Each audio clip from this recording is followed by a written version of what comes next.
ॐ अज्ञानतिमिरान्धस्य ज्ञानाञ्जनाशलाकया चक्षुरुन्मीलितं येन तस्मै श्रीगुरवे नमः। श्रीचैतन्यमनोभीष्टं स्थापितं येन भूतले स्वयं रूपः कदा मह्यं ददाति स्वपदान्तिकं।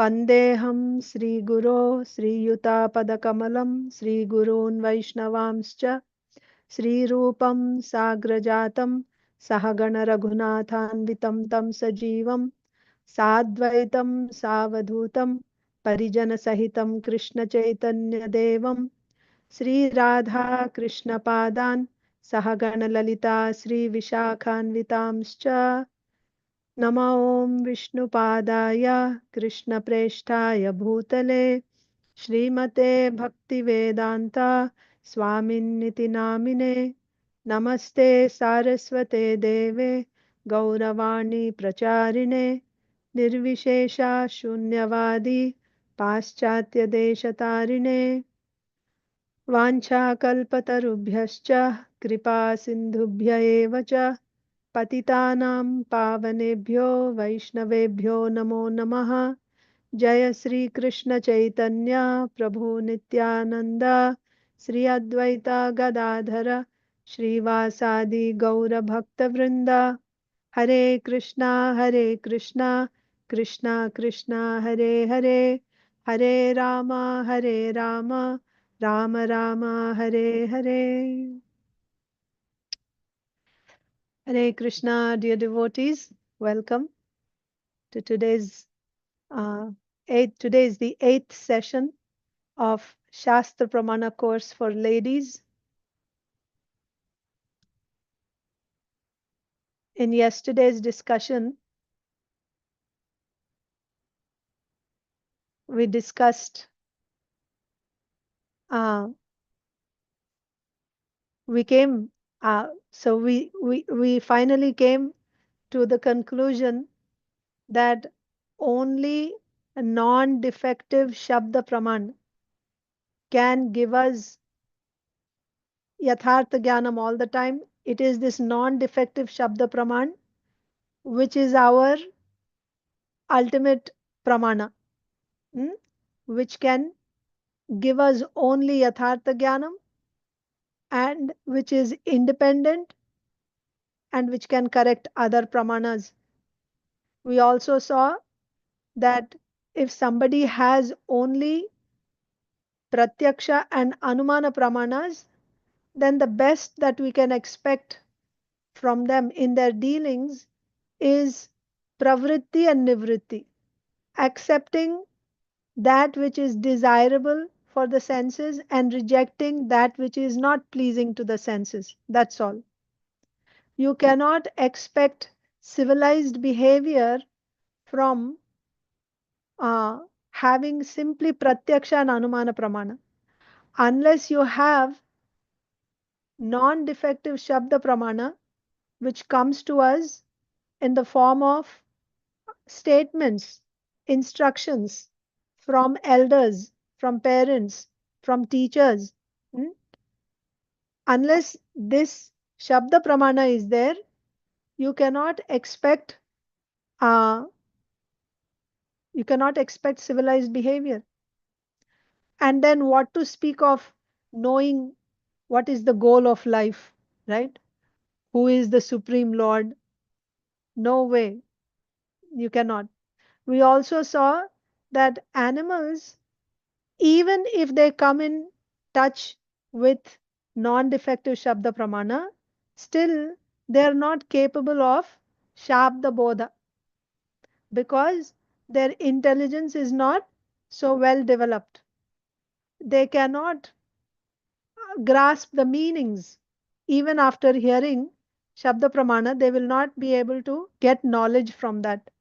Human beings have this ability. So, yesterday, Sundari Priya Mataji asked a question: how do we know that a particular statement is actually non-defective Shabda? Isn't it? That is our question. So, now, after coming to the conclusion that non-defective Shabda is our Pramana, non-defective Shabda Praman is the one that will give us all knowledge. So now the next question is, what is this non-defective Shabda Praman? Where can we find it? And who will authorize that this is non-defective Shabda? If we say that, so what problems can come here? If we simply say that non-defective Shabda means that statement which is free from four defects: Brahma, Pramada, Karana, Patava, Vipralipsa.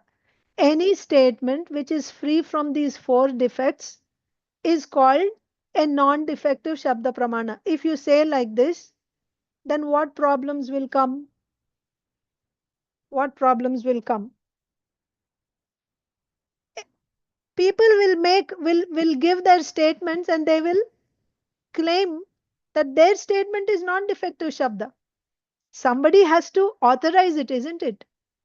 Anyone will come and say that, like I will write a book and I will say this is non-defective Shabda. Everyone has to accept it. Or people from a particular faith will say our Shastra is non-defective Shabda. This is the non-defective Shabda. Who will decide which one is non-defective Shabda? How to determine it? That is the question. So let us see. If we say that we can take the opinion of the majority. So there will be groups of people and we will gather a group of, let's say, 10 people, and we will say whatever these 10 people decide. How they will decide? What faculties do they have? They have Shabda Praman and Anuman Praman. Based on Shabda and Anuman Pramana, 10 people, they come together and they discuss and they decide, all right, this should be the non-defective Shabda Pramana.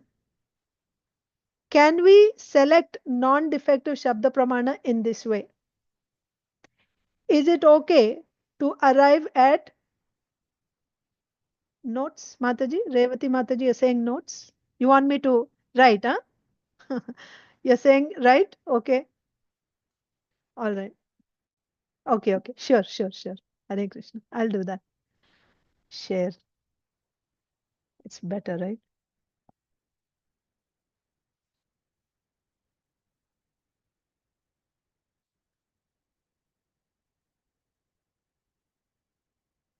One second.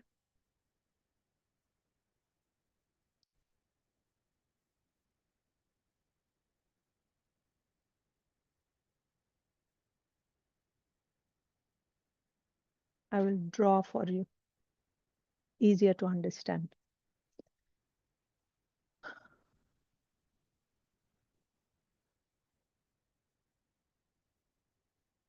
Okay. So we are saying that uh, now we want to determine, right? How to determine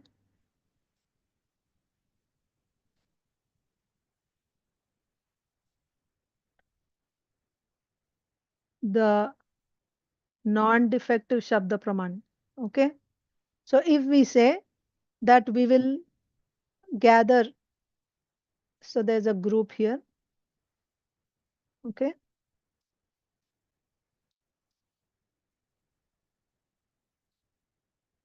So this is group one. Okay. Group one, 10 people. Then there's another group,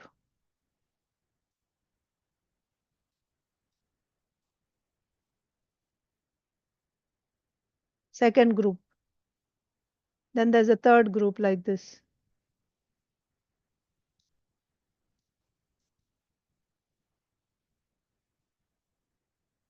Third group. Now, this is a group of 10 people. These 10 people will come together and they will decide that A is the non-defective Shabda Praman. Okay. And this second group, again, these 10 people, this is a different group. They will come, they will discuss amongst themselves and they will arrive at a conclusion. They'll say B is the non-defective Shabda Praman. And there's a third group that will, again, they will say C is non-defective Shabda. Okay. So now what is the practical problem if we choose this method of arriving at what is non-defective Shabda Praman? Now, first group is saying A is non-defective Shabda. Second group is saying B is non-defective Shabda. Third group is saying C is non-defective Shabda. Who will decide which one is non-defective Shabda? There will be many such groups. So if you say that based on the Pratyaksha Anumana Pramana of these 10 people, we will come together and we will arrive at a conclusion, right? We will vote that A is the non-defective Shabda. Now everyone has to follow that. Will it work? No. What is the problem with this system? First problem is difference of opinion. Yes, there is difference of opinion. They cannot all come to the same conclusion. Each one will say something else, and everyone will profess that mine is the non-defective Shabda. And one group will say this, mine is the non-defective Shabda. The other one will show defects in first group. They'll say, no, no, how your Shabda is not correct. These are the defects. So like this, you will never be able to arrive at the ultimate pramana. We want the king. We said non-defective Shabda is the king. Everything else, all other pramanas are servants. So we want one king. We want one pramana, the ultimate pramana. Here we have so many and we are not able to decide which one. This won't work. So this system won't work. What are the other drawbacks with this system? Now there will also be groups. Yes, there will be such groups which will come in future. They are not there now, right? Which will come in future, and they will have a different shabda as non-defective shabda, right? They will say something else which is not already proposed here. They will have a new proposal, right? So there will be other groups coming in future with a different non-defective shabda. How are you going to assemble all these groups from different parts of the world and also from future and past, bring them all together and then arrive at the ultimate non-defective shabda? Is it going to work? It's not going to work. So it is not practical to gather all these groups in one place.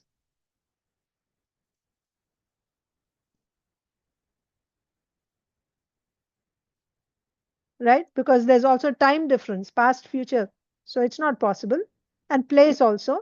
And even if you manage to gather, first of all, it's not possible to gather. Even if you manage to gather, they won't agree. They will have different opinions. What is the other drawback with this system? How are we arriving at the non-defective Shabda? Based on Pratyaksha Anumana Pramanas of these 10 people in one group, isn't it?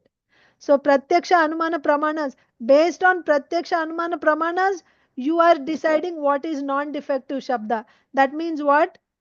That means non-defective Shabda becomes dependent on Pratyaksha Pramana and Anumana Pramana. So if it is dependent, can you call it non-defective Shabda? If it is dependent, can you call it non-defective Shabda? No. If it is dependent, you cannot call it non-defective Shabda. It loses that position of being non-defective.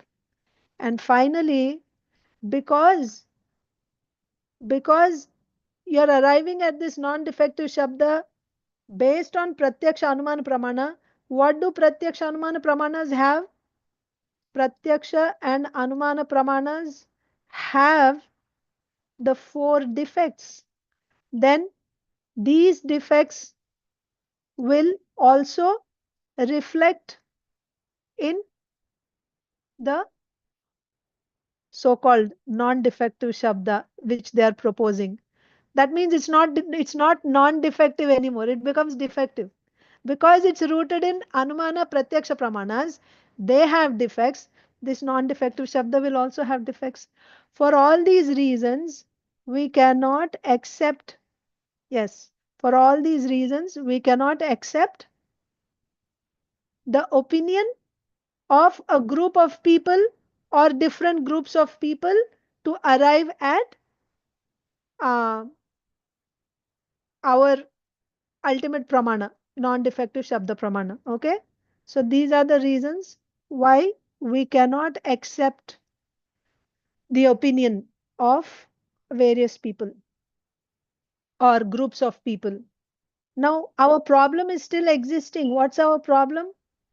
What is what is that non-defective shabda? And how to determine it. So, our Acharya Srila Jiva Goswami has given us some criteria, okay? Criteria to determine the non-defective Shabda, okay? That means if somebody says this is a non-defective Shabda, that why non-defective Shabda? Non-defective Shabda because that is the ultimate pramana. Pramana means it is the evidence for all knowledge, what is right, what is wrong, and whatever we are supposed to do, how to do, everything, right? So, that pramana, what is that ultimate pramana we want to know? And we already did the exercise in the past 7 sessions about uh, how we arrived at this non-defective shabda as that pramana. Now, the next exercise is we want to know what is this non-defective shabda, which one? Okay. So, to determine, many people are coming and proposing uh, this is not, this is the ultimate authority, this is my proof, this is my pramana. So, you have to establish which is the ultimate pramana here. How are you going to establish? For that, some criteria are given. If somebody claims that this is the non-defective shabda, then you will have to see, does that pramana satisfy all these conditions, satisfy all these criteria? If that pramana satisfies these criteria, all right, we accept it as the ultimate pramana. This is completely an unbiased system, isn't it? These are the criteria. It's just like when you want someone to join a college, right? They say these are the pre-qualifications. Anyone who satisfies these prerequisites will be admitted. You should have so much grade point and you should have covered these courses. And if you fulfill all these conditions, then you'll be admitted. Like that, for you to decide what is the ultimate pramana, these criteria must be satisfied. Now we are going to look at what those criteria are. Okay, let's look at the criteria. Criteria to determine the non-defective shabda. First is this. So the non-defective shabda should give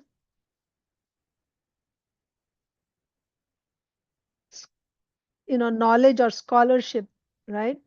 So it's giving the ultimate knowledge, scholarship or knowledge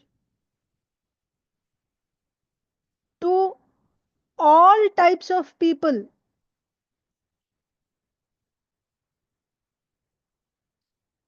both learned and ignorant, in the past, present, and future,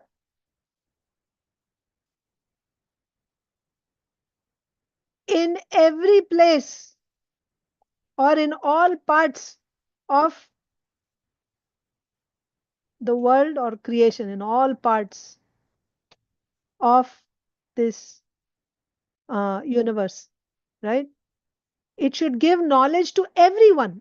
Everyone.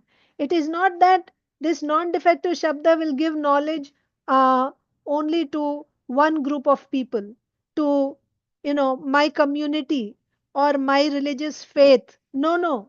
This non-defective Shabda must give knowledge to all types of people and not only to the scholarly people who are educated, who know. No, no. It should give knowledge to everyone, even if somebody is an ignorant person, right? Men, women, you name the faith or anyone all over the creation, all types of people must get knowledge from this non-defective Shabda.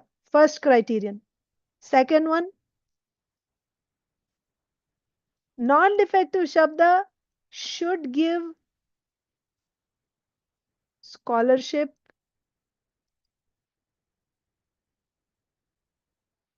uh, about,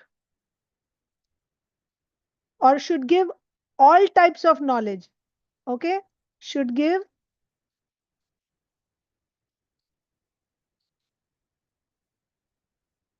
all types of knowledge. That means everything, right from, you know, how to live, how to eat, what to eat. If you have a disease, how you cure yourself, and everything, how to build a house, how to do war, how to what else do you do? So many activities are there, so many fields, so many departments. every type of, it should give knowledge about every type of aspect, every type of activity, both in this creation as well as for all types of dealings outside of this creation. That means it should give answers to all types of questions. You remember how we started off in the beginning? Devadatta, he was in this universe and he had so many questions. So there are questions about dealings within this universe and also questions about outside this universe. Yes? So this, for a non-defect, for a shabda to be qualified as the ultimate pramana, ultimate non-defective shabda, it must give all types of knowledge within and outside this creation. So in short, you can say it should give all types of knowledge about both Laukika and Alaukika Vyavahara. Laukika means within this universe, and Alaukika means outside of this universe. Alaukika Vyavahara means dealings. So, for something to be a non-defective Shabda, it should give knowledge about everything, all types of dealings within this universe and outside this universe. There should not be any question which cannot be answered by this non-defective shabda.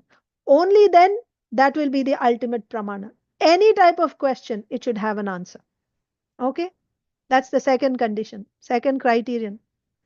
Third one, non-defective shabda should be able to correct other pramanas. It should be able to correct other pramanas.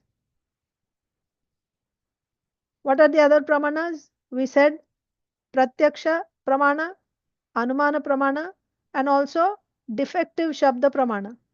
Yes, defective shabda pramana. Non-defective shabda should be able to correct other pramanas. What does that mean? It should be able to correct other pramanas means, because these other pramanas, pratyaksha and anumana pramanas, they are rooted in what? Pratyaksha pramana means senses. They have defects.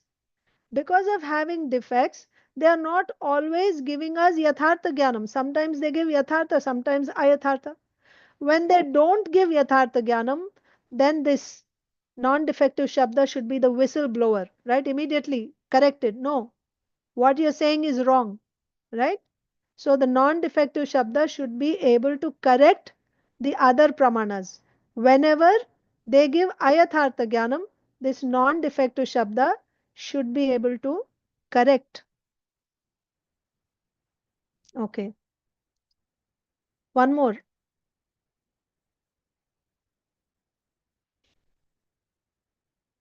Non-defective shabda should produce yathartha jnanam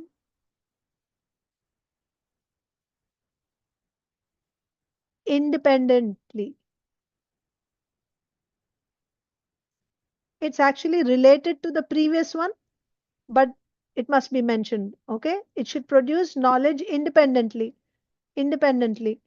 Because if it is dependent on pratyaksha anumana pramana, how is it going to correct?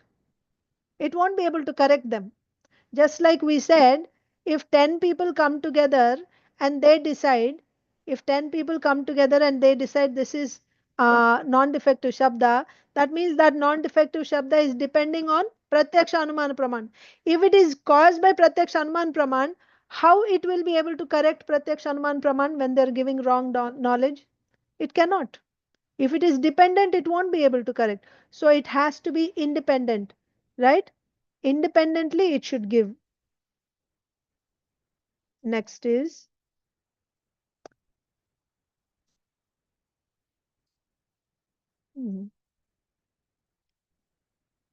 now comes,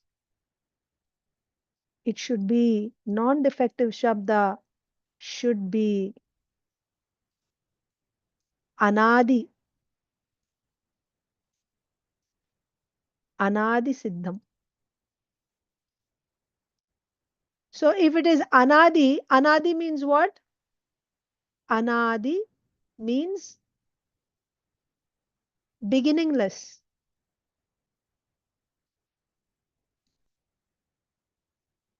Anadi means beginningless. It is not that this non-defective shabda was, shabda means what did we say? Statements. It's not that these statements were written or spoken at a particular time. It started at a certain time. At this, on this date, this non-defective shabda was born or created. It should not be like that. What is the problem? What is the problem if non-defective shabda has a beginning? What is the problem if non-defective shabda has a beginning? Do you have any comments on that or ideas? Is there a problem if this no? Yes, Bhavna Mataji. Unmute. If there is a beginning, that means before that something else existed which was given importance. So Okay. there should not be anything before the non-defective shabda. It is anadi. It will be forever. Okay. So you're saying if non before non-defective shabda, if it has a beginning, then before that something else was non-defective shabda. Okay. Okay. Okay, Mataji. Anyone else wants to try? No? Okay. If you say something has a beginning, what is our experience in this world? When something has a beginning, it also has an end, isn't it? If it has a beginning, it also has an end. That is there. That means, and also what Mataji said, it is anadi means it has no, as soon as you say it has a beginning, it shows that it is caused by someone. That shows dependence on something else. When there is a beginning, that means it's caused by someone. That shows its dependence. Yes, Kalyani Mataji saying it is limited. Yes. So that type of shabda we cannot accept as non-defective shabda because it will have defects now because of dependence. So if it is dependence, then you'll have to see what is it that caused that, and that person who caused it, what is the source of knowledge for that person. So it just goes on like an endless cycle. Which came first? Egg came first or hen came first? Like that. So it has to be anadi. It should not have a beginning. And when you say it does not have a beginning, it automatically implies it is ananta. That which does not have a beginning will also not have an ending. It is ananta. It is beginningless and it has no end. So that condition has to be satisfied for something to be, for a shabda to be non-defective shabda. Okay. It should be anadi, and that also implies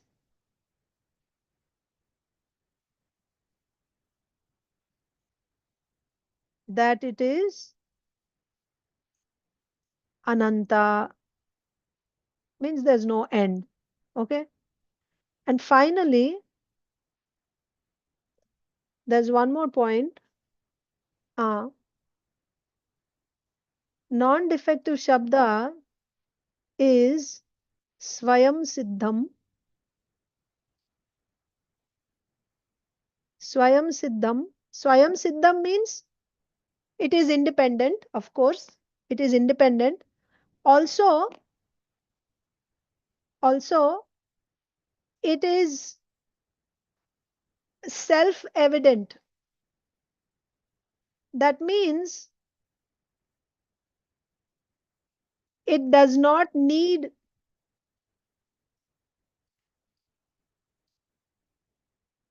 anything outside of itself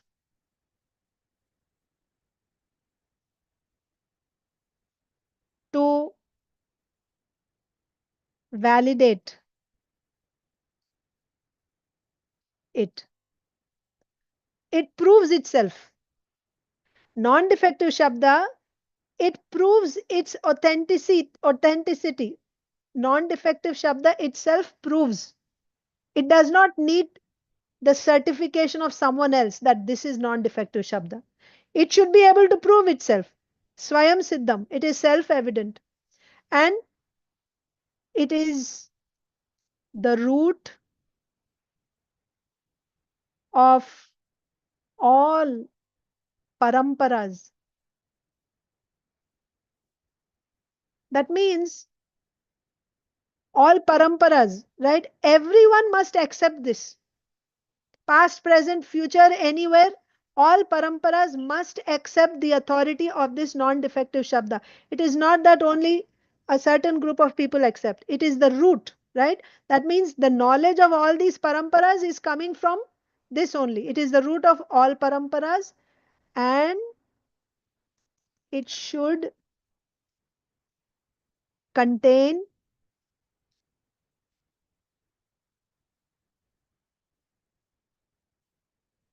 it should contain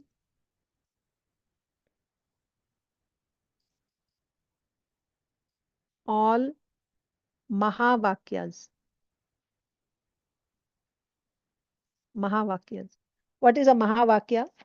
Mahavakya means it is a statement which describes the ultimate goal of life.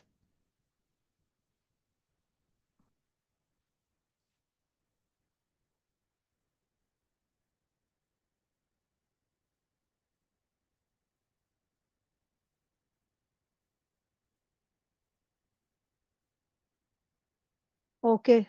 So this is the list of criteria for us to determine if something is a non-defective Shabda or not. What are the criteria? It should give knowledge to all types of people, regardless of whether someone is learned or not. He may be from any part of the world, he or she may be from any part of the world, can be from any faith, can be in the past, present, future, it does not matter. This non-defective Shabda should be able to give scholarship or knowledge to all types of people. Second condition, non-defective Shabda should give all types of knowledge, both for dealings within this universe and outside this universe. There shouldn't be any topic, any question which cannot be answered by this non-defective Shabda. Third one, this non-defective Shabda should be able to correct the Pratyaksha Anumana Pramanas when they are giving aprama. Aprama means ayathartha jnana. So when they are giving aprama, at that time non-defective Shabda should be able to correct them. What happens if this if this quality is not there? Non-defective Shabda correcting aprama, if this quality is not there, what problem will come? Then you will be hearing from this non-defective Shabda, you'll getting knowledge from non-defective Shabda. You'll also be getting knowledge from your Pratyaksha Anumana Pramana. Ayathartha Jnanam is also coming, Yathartha Jnanam is also coming. You will take that also as true only. If nobody is correcting it, then how will you decide what is the real knowledge? You'll take that also and this also. So you must know both Vidya and Avidya. You should be able to discriminate that, isn't it? So there has to be some, uh, uh, you know, there should be one pramana, right? The one pramana which will decide this is the right. So when someone is doing, so we will use pratyaksha anumana pramanas in our daily life. It's not that you completely, even to receive Shabda Bodha, you're using your Pratyaksha Pramana, aren't you? Right? You hear with your ears. You're using a Pratyaksha Pramana for Shabda Bodha. But when you are getting Ayathartha Jnanam, Aprama, with your senses, why you'll get Aprama? Because the senses have defects. When you get Aprama, then this Shastra Pramana or this non-defective Shabda must be able to correct it, must be able to immediately point out, no, you're doing wrong, right? Like you have a guru, and if the disciple is making some mistake, immediately the guru comes in and says, no, this is wrong, this is right, like that. So we need this pramana, non-defective shabda that corrects the other pramanas when they make a mistake. If there is no correction, then you'll just be going in the wrong direction, not knowing that you're doing a mistake, isn't it? So that's not good. We should have someone who's correcting us when we are making mistakes. So therefore, this non-defective shabda corrects. Okay. Then it should be independent of other pramanas, and it should be anadi. This is important. Anadi. It shouldn't have a beginning, and of course, it will also not have an end. Swayam siddham. It is self-evident. It does not need any certification from others. So now you tell me. Now you tell me. You can put this out now. There may be many, uh, uh, candidates who want to propose their shabda as non-defective shabda. So you tell me, you name one such scripture or one such grantha, one such book or such authority which can claim to satisfy all these criteria. Is there any one such book or scripture? Revati Mataji's. Okay, Revati Santil Kumar Mataji. Go ahead. Hare Krishna Mataji. Srimad Bhagavatam Mataji. Srimad Bhagavatam. Very nice. Yes, Mataji. But yes, thank you. Bhagavad Gita. Correct. So now we will follow what Srila Jiva Goswami is saying. So which one will satisfy all these conditions? It's simply saying is not sufficient. Even for us now, what Srila Jiva Goswami says is there is only one shabda. You go and look in the entire creation, there will be only one shabda which will satisfy all these conditions, such a Shastra meva. That is Shastra. And what is that Shastra? Such a Veda meva.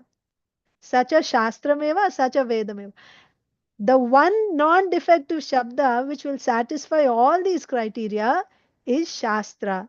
And what is that Shastra? That Shastra is Veda.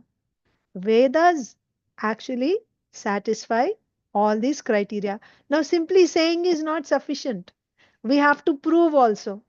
Now we have to go back and look at what are the various qualities of Vedas and see if they are actually satisfying all these conditions. That is the next exercise. So now we set the criteria for non-defective Shabda, and after setting the criteria for non-defective Shabda, we are also proposing Vedas is that non-defective Shabda. Now we have to go back and see what are do the Vedas actually satisfy all these criteria. One by one we have to go down. That's the next exercise. So let's look at the qualities of the Vedas now.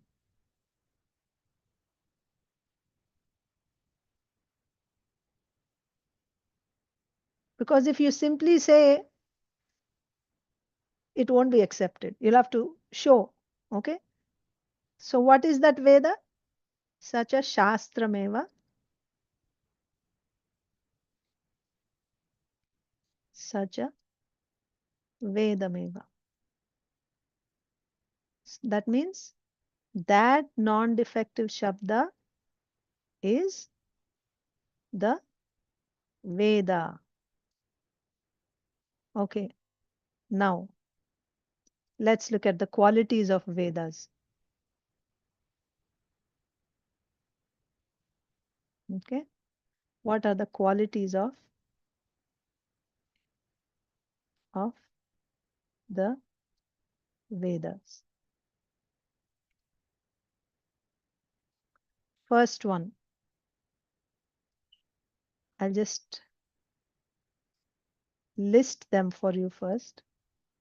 Vedas are anadi siddham.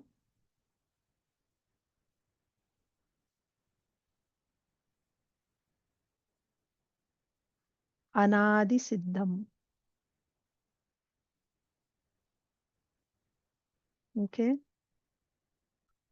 Second, they are apauruseyam. We will go again. We will discuss them. I'm just listing for now. Then Vedas give us the instructions. Vedas give us the instructions of Bhagavan. Okay? Vedas are free from the 4 defects. Okay? What else? They are free from the 4 defects, and Vedas are the ultimate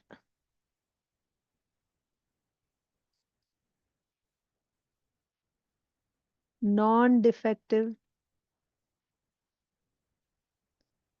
sabda pramana.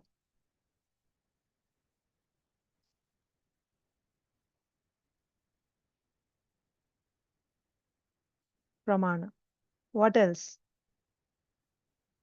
Vedas are avyabhichari. Okay? What else?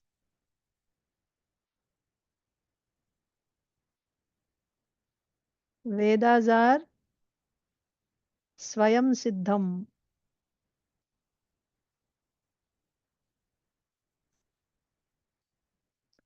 Finally,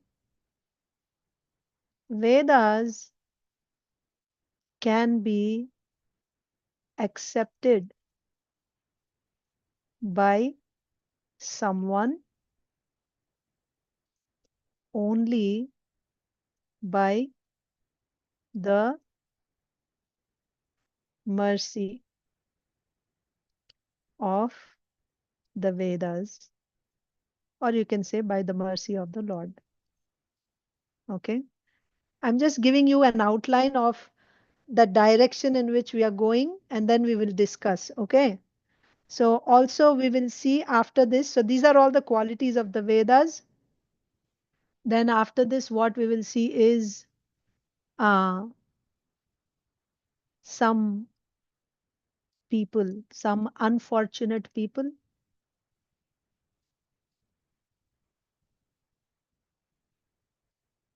do not accept the Vedas, right? Who are they? Kutarka, Karkasha,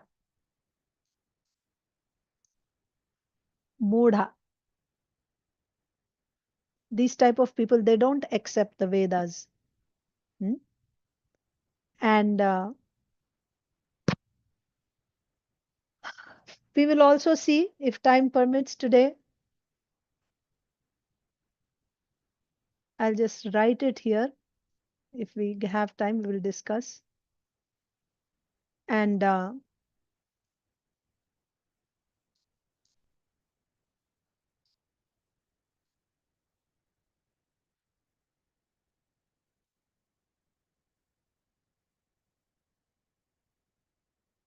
okay. Yes, thank you, Mataji. Revati Senthil Kumar Mataji saying that I should talk about Ayathartha Jnanam. I think this is a good time to actually do that. I will just discuss that now. Okay, so we are looking at the qualities of the Vedas. Quickly, let me tell you here, it's a separate topic, but quickly I'll just cover that. Ayathartha Jnanam, if you remember, we said Jnanam is 2 types, Yathartha and Ayathartha Jnanam. Yathartha Jnanam means what? Tadvati tat prakaraha anubhavaha. That is Yathartha Jnanam, right? Tadvati tat prakara means to know something as it is Yathartha Jnanam. Then what is Ayathartha Jnanam? We said ayathartha jnanam is also called Brahma, right? That means to not see something for what it is, seeing something else in that or not seeing. Let me just, examples are best. So if you see a rope, and by seeing a rope, if you think it, if you get knowledge that it is a snake, then that knowledge is ayathartha jnanam. By seeing a rope, if you get knowledge that it is a rope, that is yathartha jnanam. Okay? Or the other way is you're seeing a rope and you're not getting knowledge that it is a rope. You're not getting knowledge, right? That is also possible. So now we are going further. So in general, we said ayathartha jnanam means not knowing one thing for what it is. And that ayathartha jnanam is also called Brahma. Now we'll see what are the different types of ayathartha jnanam. In that ayathartha jnanam, what are the different types that we are seeing? There are three types. So there is ayathartha jnanam.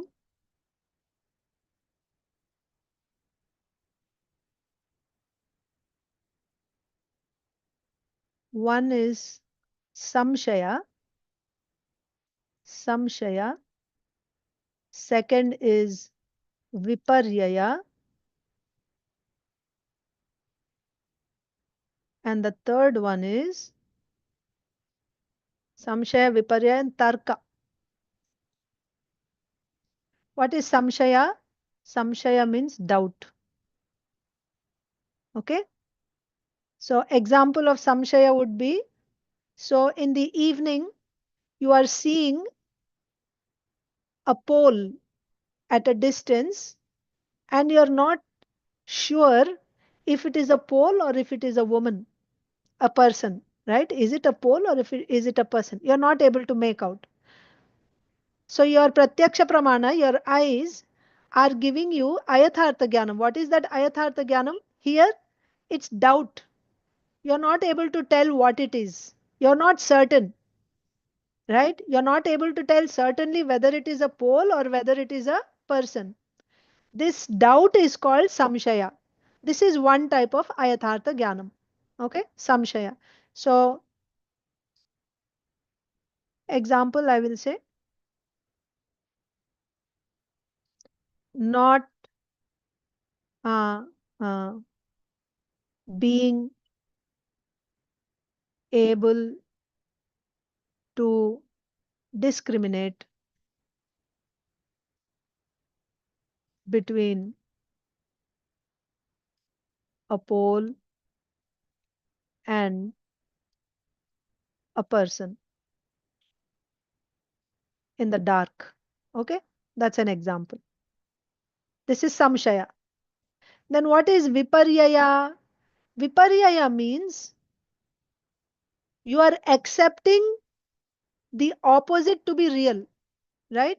So, for example, you are seeing in the dark, actually, what you are seeing is a pole, but you are convinced that it is a person, right? Viparyaya, opposite. You are getting opposite knowledge. Now, there is no doubt. You are confirmed. You are getting opposite knowledge. This is called viparyaya.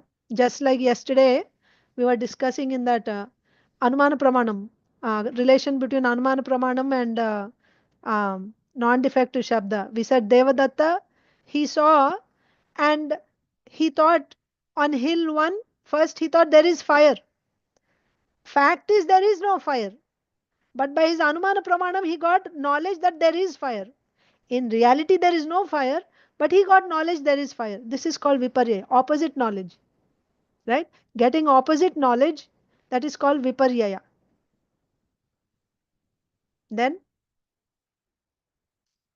so this is one type of ayathartha jnanam. So here, viparyaya means getting uh, wrong knowledge, right? Getting wrong knowledge or opposite, yes, right? Wrong knowledge or opposite knowledge.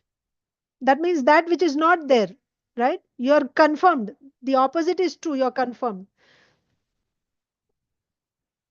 Then finally, tarka means, in tarka means debating. Okay? Tarka means debating. So you get some knowledge, some understanding, but you debate on that. How is this possible? No, this cannot be. And you give so many reasons, so many arguments why this is not possible. You understand? You're still in the stage of debating. You have not come to a conclusion about, you didn't get the conclusive knowledge about something. You're in the stage of debating. This is called tarka, right? So there may be, there may not be. Let's say, again, Devadatta's example. If he's saying there is fire, and then he's debating on that. Why I'm thinking there is fire? Because of this condition, that condition. So he's debating. He has not gotten conclusive knowledge yet. So these are the three types of ayathartha jnana. One is samshaya, second is viparyaya, and the third one is tarka. Samshaya means doubt. Doubt. You don't know. Is it this or that? You don't know. Right? Viparyaya means you get the opposite knowledge and you take that to be real. You get the opposite knowledge and you hold on to that as knowledge. Viparyaya. And tarka means you're debating.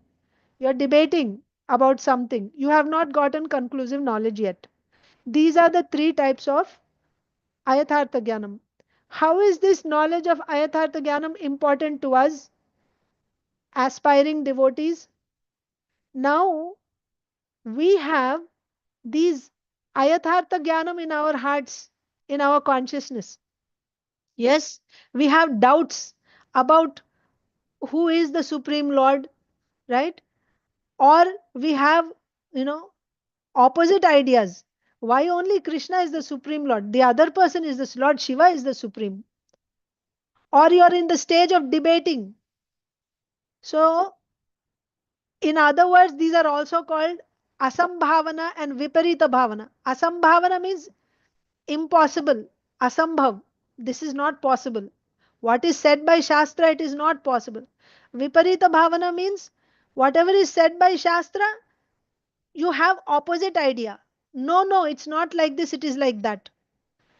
So all this is ayathartha jnana. Samshaya, viparyaya and tarka. Tarka means you're debating. Why it is like this? Why not like that? You keep going on and on and on. You have not come to a conclusion. Unless all your ayathartha jnanam is completely resolved, answered, all this samshaya, viparya and tarka, unless all that is completely resolved, you will not get shraddha.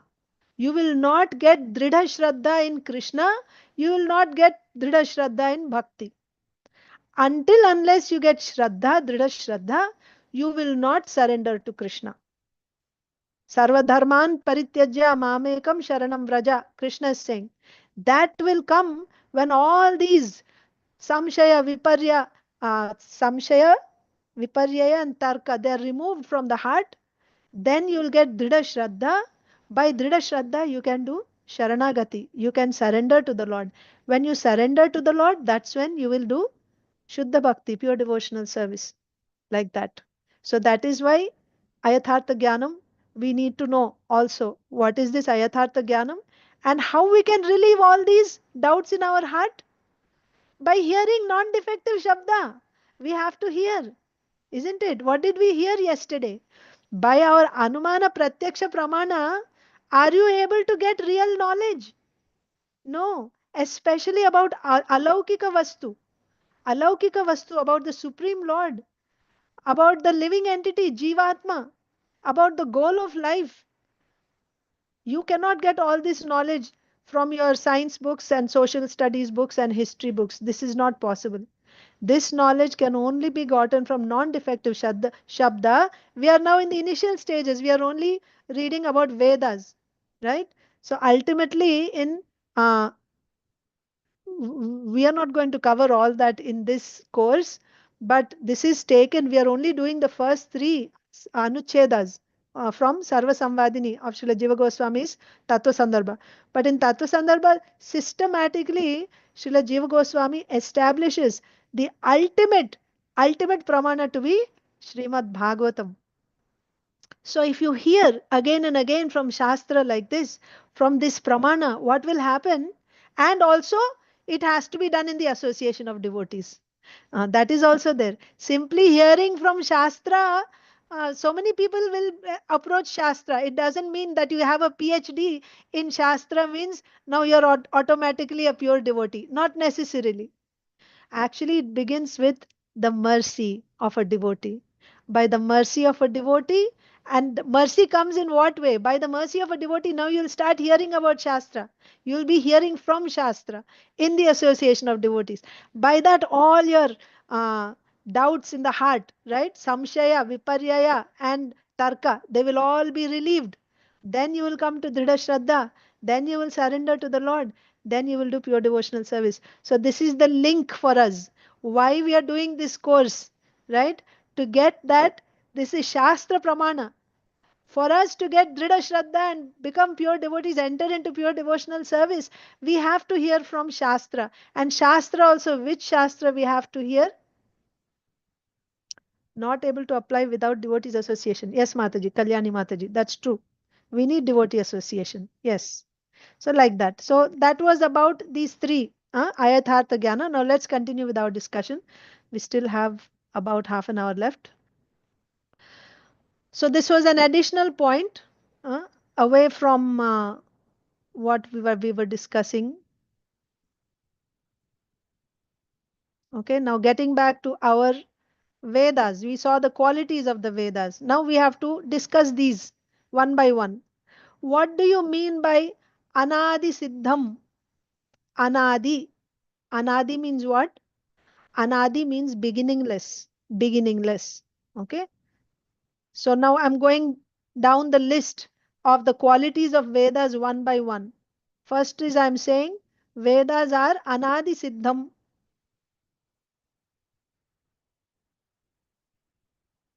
Vedas are anadi siddham.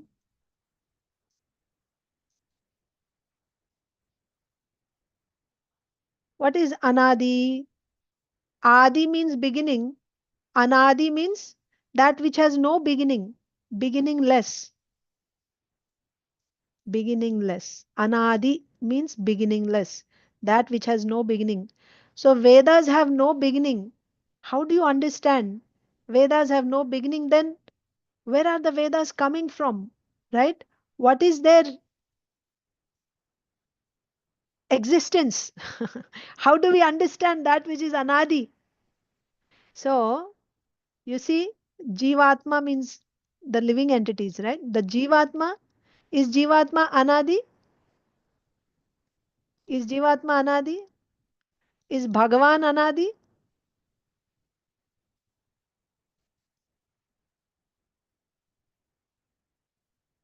In the same way, yes, Kalyani Mataji, in the same way, Vedas are also anadi.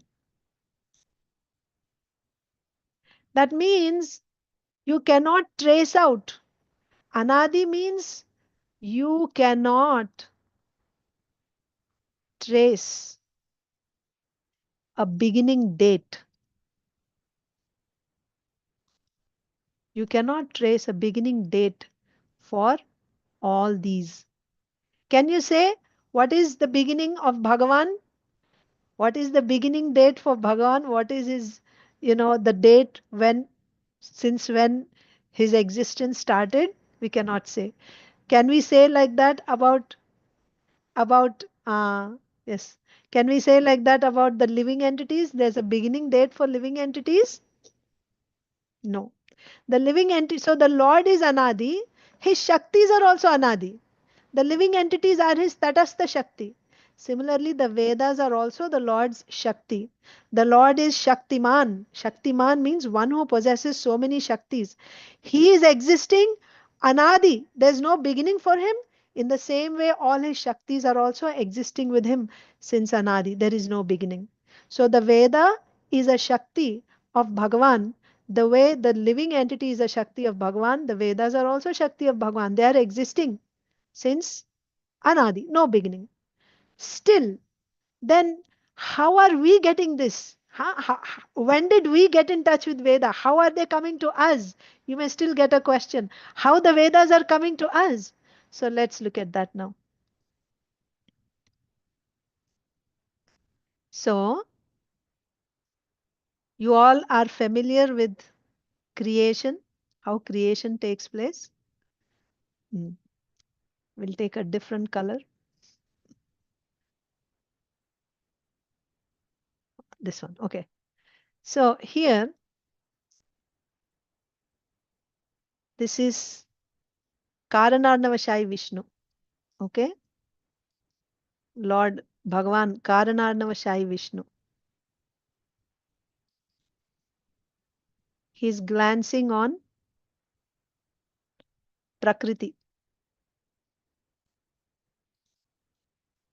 Okay. Karanarnavashai Vishnu is glancing on Prakriti. At that time, all the Jivatmas, right? The living entities, Jivatmas, who are resting in the body of Karanarnavashai Vishnu, they are also entering into Prakriti. And at the same time, the Vedas are also entering here. So where are they residing? The Vedas and the living entities. Here, when I say living entity, Jivatma, you know who they are? This is a living entity covered by avidya. This is not a liberated soul. This is a living entity covered by avidya, and also it has karma.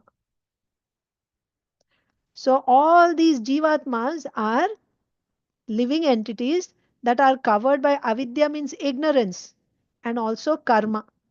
And they are residing here in the body of avidya and karma. Okay.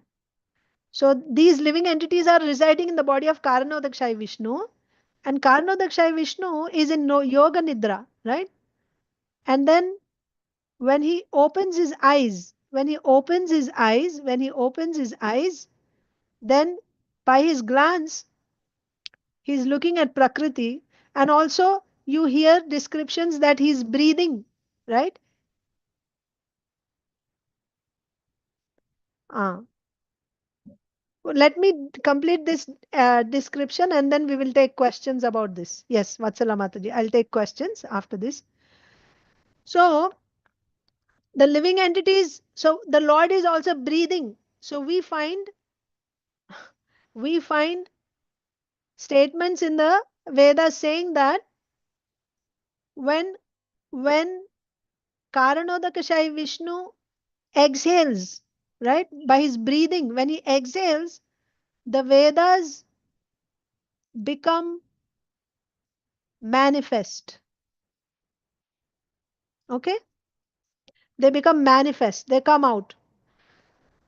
And when he inhales, when Karanodakashai Vishnu inhales, breathes inside, the Vedas enter Karanodakashai Vishnu and become unmanifest. Okay? When Karanodakashai Vishnu is breathing out, the Vedas are coming out of him, they are entering into this Prakriti, and then when he breathes in, the Vedas are once again going back into him. What is happening in between this time, do you know? Between his breathing out and breathing in, this Prakriti produces, so Prakriti is first transformed into Pradhana. Okay? Pradhana, that means now she has all these living entities, the Vedas, everything, right? With this. Then she produces Mahat or Mahat Tattva. Okay? From Mahat Tattva, you get Ahankara. And this Ahankara is again in Sattva.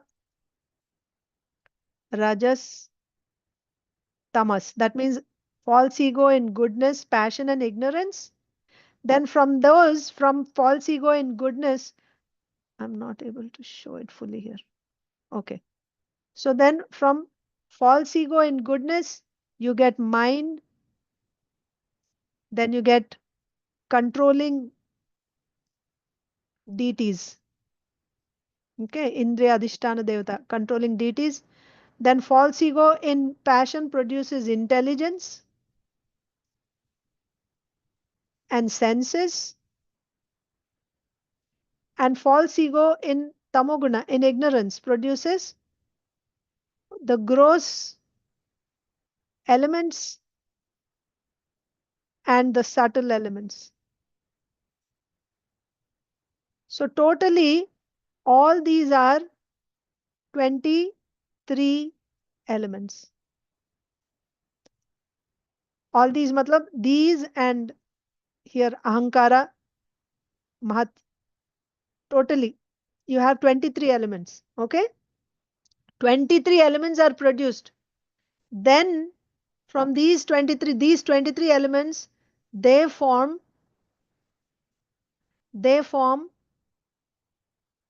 how they form again, because the Lord is glancing on them. By the Lord's glance, there is another Shakti called Bibhrit Shakti. So if you're not able to remember the terms, it's okay. But these elements come together and they form universes or universal shells. How many universes? Many billions, many billions of universes are formed. Many billions of universes are formed. Then, and these universes have what inside? So the universe is made of what? These shells are made of these elements only, right? These elements. And inside also, you will have these elements. So universe is called anda, jagadanda. Anda means what? Egg. So just like an egg has a shell and has some material inside.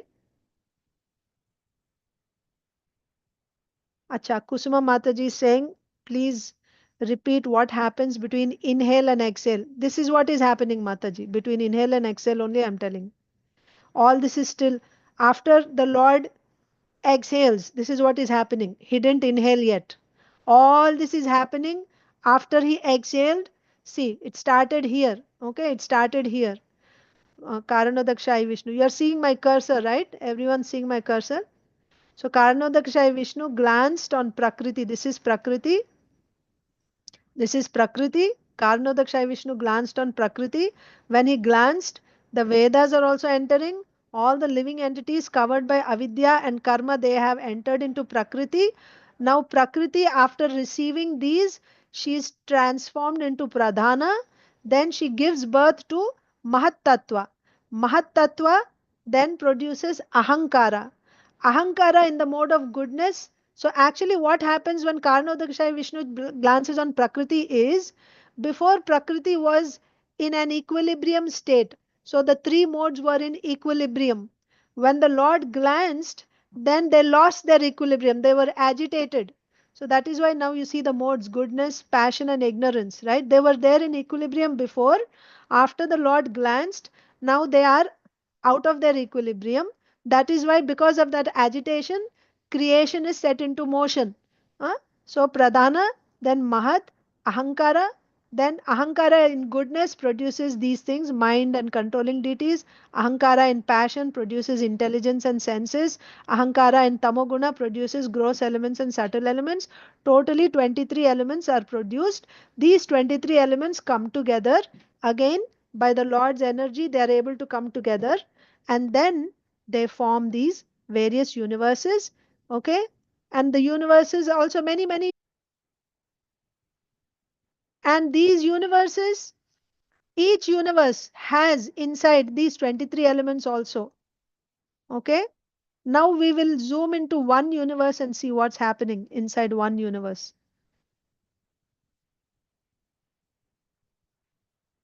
I'll take, okay, one universe. We'll just take one universe. So in this universe already you have this, what do you say? Uh, all the 23 elements, and 23 elements means the Vedas are also here. Okay? 23 elements are here. Vedas are there. The living entities are there. All this is there in the universe. Now, Karanodakshaya Vishnu, he enters inside this universe as Garbhodakashaya Vishnu. Okay? So he is entering this as Garbhodakashaya Vishnu. This is Garbhodakashaya Vishnu. And what Garbhodakashaya Vishnu does is, he takes this chunk consisting of all these living entities and 23 elements inside him, inside his Garbha, and keeps for 1000 years. And during that 1000 years, just like, what is the difference between Pradhana and Prakriti? Shampriya Mataji is asking. Prakriti is like a woman, Pradhana is like a pregnant woman. Before, uh, before the Lord glances on Prakriti, she is called Avyakta. Avyakta because she is in an unmanifest state. Avyakta. So in that unmanifest state, she has the three modes, but the modes are in complete equilibrium. So therefore, there is no activity, no creation, nothing. They are in equilibrium. That's why she's called Avyakta at that stage. Then when the Lord glances on her, he sends Kala Shakti. I didn't write that there actually. He sends Kala Shakti. Kala Shakti means time. Time. By this Kala Shakti, now the Prakriti is agitated. Avyakta becomes agitated. And she is impregnated with all the Jivatmas, so many unlimited number of Jivatmas. So just like a woman after conception, right? Now she's a pregnant lady carrying the baby, the embryo in her. That is the condition of Pradhana. Pradhana means after the Lord glances on Avyakta, and now that Prakriti with agitated modes, also carrying all the Jivatmas covered with Avidya and with the Kala Shakti. So that is called Pradhana. Okay. So then now Garbhodakshaya Vishnu for 1000 years keeps this inside him, and once again, like something like a pregnant lady only. These 23 elements are kept inside, and the Lord Garbhodakshaya Vishnu also enters this in the form of Paramatma. He's there inside this. Otherwise, how activity will take place? He enters this, and then development starts. Like a baby growing in the mother's womb, the chunk of these 24 elements in the womb, it grows into a baby who resembles exactly Garbhodakshaya Vishnu. Who is that baby? Virata Purusha. And after 1000 years, he comes out. This is the lotus stem, and here at the top is the lotus flower. Okay. So in this stem will be this Virata Purusha. Virata Purusha. And in the lotus, who will be born in the lotus? Brahmaji will be born. And what happens to all these conditioned souls? They'll all go to Brahmaji also. They'll all be with Brahmaji.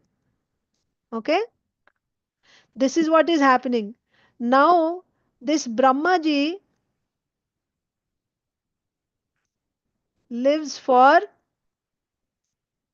his 100 years. His lifespan is 100 years. Brahmaji's life is 100 years. His 100 years, not ours. How do we compare with us? His 100 years. So, his 1 year has 12 months. 1 month has 30 days. 1 day has 24 hours. That means day and night. Okay. So his one day is one kalpa. It's called a kalpa. Similarly, his one night is also called one kalpa. So kalpa means Brahmaji's 12 hours. Okay? His 12 hours, one day and one night. Like this Brahmaji, so and then, so I was telling you in terms of our time, how long is that? Huh? So his one kalpa is equal to our 1000 Mahayuga. Mahayugas. Okay? What is one Mahayuga? One Mahayuga equals one Satya Yuga, one Treta Yuga, one Dwapar Yuga, plus one Kali Yuga. So Satya, Treta, Dwapar, Kali, all four together. One cycle of 4 yugas is called one Mahayuga. How long is that? One Kali Yuga equals 432,000, or in India you can say 4,32,000 Earth years. This is the time of our years. How many? 4,32,000. I'm sorry, 4,32,000 or 432,000 years. Earth years is one Kali Yuga. Then what is Treta Yuga? Treta is 2 times this. Okay, so let's say this is X. So Treta is 2X. I'm sorry, Dwapara, no? Before Kali Yuga is Dwapara. So Dwapara means 2 times. Treta means 3 times. 3 times 432,000. Satya means 4 times. So totally one Mahayuga equals how many years? 10x, which is nothing but these many earth years is one Mahayuga. Okay? How many? 4,320,000 years is one Mahayuga, and Brahmaji's one day, that means his 12 hours, right? 12 hours, one day equals 1,000 such Mahayugas. 1,000 such Mahayugas is Brahmaji's one day. And after the day is his night. And night is another 1,000, right? His night is another 1,000 Mahayugas when he sleeps. Okay?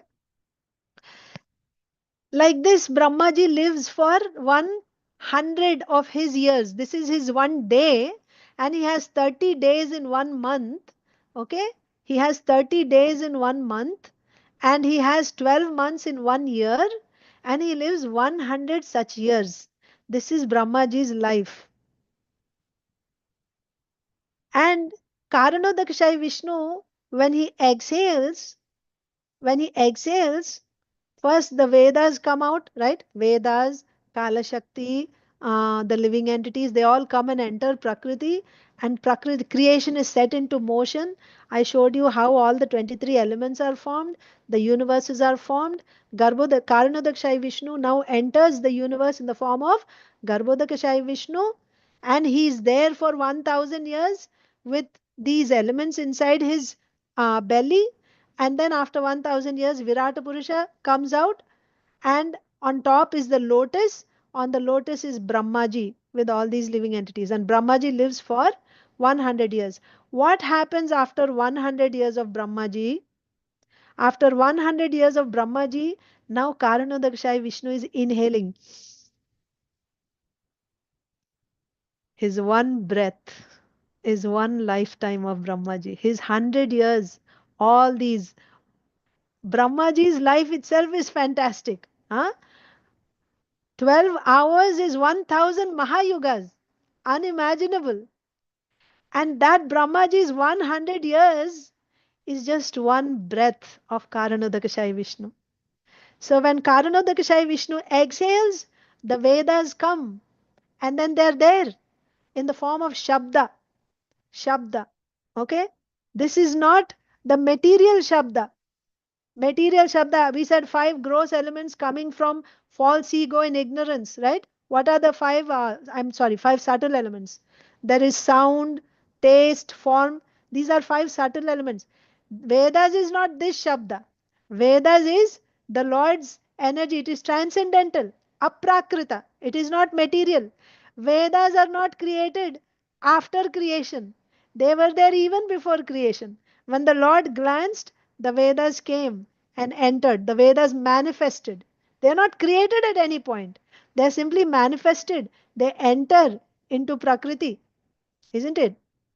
And then when Brahmaji's 100 years are finished, now Lord Brahma is, Karanodakashayi Vishnu is inhaling. When he is inhaling, everything is going back into him. Everything is going back into him. The entire, there's reverse creation. That is called annihilation. Annihilation means reverse. Everything is going, all the gross goes back into subtle. And then finally, everything enters back into Prakriti and Prakriti into Karanodakashayi Vishnu. Then all the Vedas also go back and all the living entities, the Jivatmas who are not liberated, who are still covered by avidya, they also go back into Karanodakashayi Vishnu. For how long they stay like this in Karanodakashayi Vishnu? Until he opens his eyes again. And when will he open his eyes again? He can open the very next moment or he can open after another half an hour of his time. We don't know, right? He can just open whenever he wants. This is his Leela. He's opening his eyes and he's going back to sleep. He's opening his eyes, he's going back to sleep. In that time, when he's opening his eyes, this entire creation is happening. And again, when he closes his eyes, everything goes back into him. And for since when did this prakriya, this proceed, this since when is it happening? Karanodakashayi Vishnu's opening eyes and closing eyes. Since when is it happening? Anadi, no beginning. Because the Lord's pastimes are, there is no beginning to the Lord's pastimes. This is the Lord's pastime. It is eternally happening. Anadi, it's beginningless. So since beginningless, the Lord is opening his eyes, there is creation, and then when he closes his eyes, creation goes back to him. That's why the living entities are Anadi, and the Vedas are also Anadi. So this is how the Vedas are manifest and unmanifest, manifest and unmanifest. The Vedas are not written by any person. The next quality we said is apauruseyam. Apauruseyam also fits into the same category. Apauruseyam, Purusha, apauruseyam means that which is not created by any person. It's not written by any conditioned soul in this world, not written by any other person. It is not even written, created by Bhagavan. It is not created. Period. Full stop. It's not created. Vedas are not created. They are eternally existing. Apauruseyam means it's not written by anyone. It is not created by any person. Whether in this world, in this creation, or any liberated person, or even Bhagavan also for that matter. They are not created or written. So these are the meanings of the word anadi siddham and apauruseyam. This is very significant. That brings us to the end of today's class. It's 10 o'clock. I'm going really slow. I don't know how much I will be able to cover in 10 sessions. So, but I think let's go like this and try to understand as much as we can, right? And we will see if if everyone decides that we can go a little longer, I can go, or if the organizers also if they permit, or if they say no, you can stop after 10 sessions, then whatever we have learned, we will learn that much only. Okay, but I think it's okay, it's good to go slow. What do you say, instead of just hurrying and covering up quickly? Yes. Okay. So now it's 10 o'clock. It's the end of today's session. If anybody wants to leave, you can leave. You will get your attendance. And anyone who wants to stay for questions, we can. Thank you, Girisha Mataji. So we can have questions and discussions now. Yes. Anu Barnawal Mataji.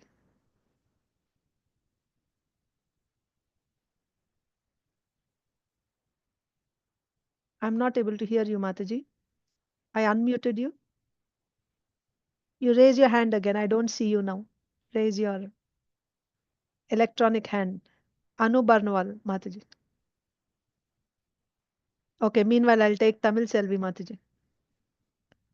Mataji. Namaskaram, Mataji. Very excellent discussion. Very nice. I have a doubt. You have told that Garbhodakasaya Vishnu enters the universe, each universe, and he keeps all the 23 elements in his belly for 1,000 years. And then Virata Purusha Avatarakas. That stage I can't understand. See, he keeps all these things for 1,000 years. Then Brahmaji, there is a lotus stem appears from his nabi, and Brahmaji appears. Where is the Virata Purusha? I can't understand that stage. Sure, Mataji. I will explain.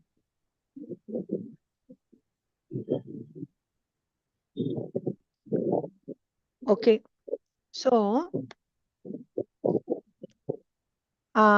you are clear with, you remain unmute, Mataji, so that I can, So, Karanodakshai Vishnu, you are there, Mataji? Tamil Selvi Mataji? Acha, you are in mute. Huh? Unmute, remain unmute, Mataji, so that I'll. Yeah, I am. Okay. All right. So, you are clear until this stage, right? This, you Yes, said Mataji. which universe? Yeah.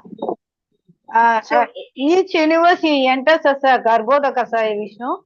Then all the elements will be inside his belly for 1,000 years. You have told like that. Then Virat Purush appears. Where did he That's come the question. from? Good. Yes. So, Mataji, Virata Purusha, I'll use a different color here. So, Virata Purusha's body is actually made of material elements. Okay? Virata Purusha's body is made of these 23 elements only. Just like our body is made of these elements, right? 23 elements. But in the body there is Atma and there is Paramatma. So like that, Virata Purusha's body is also made of material elements, 23 elements. And inside there is Garbhodakasaya Vishnu as Paramatma. So how is this, when is this body formed is your question. So these elements, these 23 elements are taken inside the womb by Garbhodakasaya Vishnu, and that 1,000 years that he is keeping these 23 elements inside his belly is like the pregnancy of a woman, something like that. So for those 9 months, what is happening? I can understand. Yeah.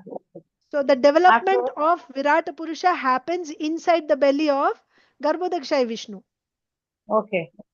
Like a baby forming. So like in the first month, eyes are formed, the ears are like that. The whole body is formed. And what does this Virata Purusha look like? Looks just like Garbhodakasaya Vishnu. The form of Virata Purusha is just like Garbhodakasaya Vishnu. Saharsa Shirsha, thousands of heads, thousands of arms, thousands of legs. That is the form of Garbhodakasaya Vishnu. Exactly in that form, Virata Purusha's body is also formed. How long does it take for the formation of this body? 1,000 years, celestial years. So for 1,000 years, Garbhodakasaya Vishnu is keeping this Virata form in the body. That means the elements are there and they're developing this Virata form.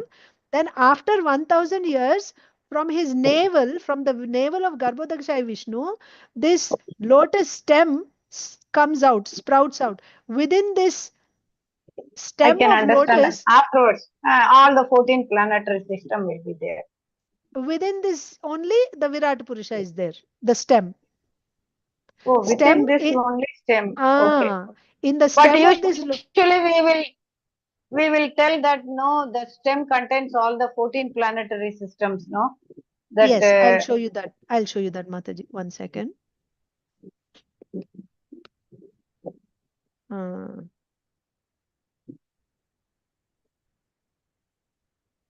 So now we will zoom into that lotus stem. Okay.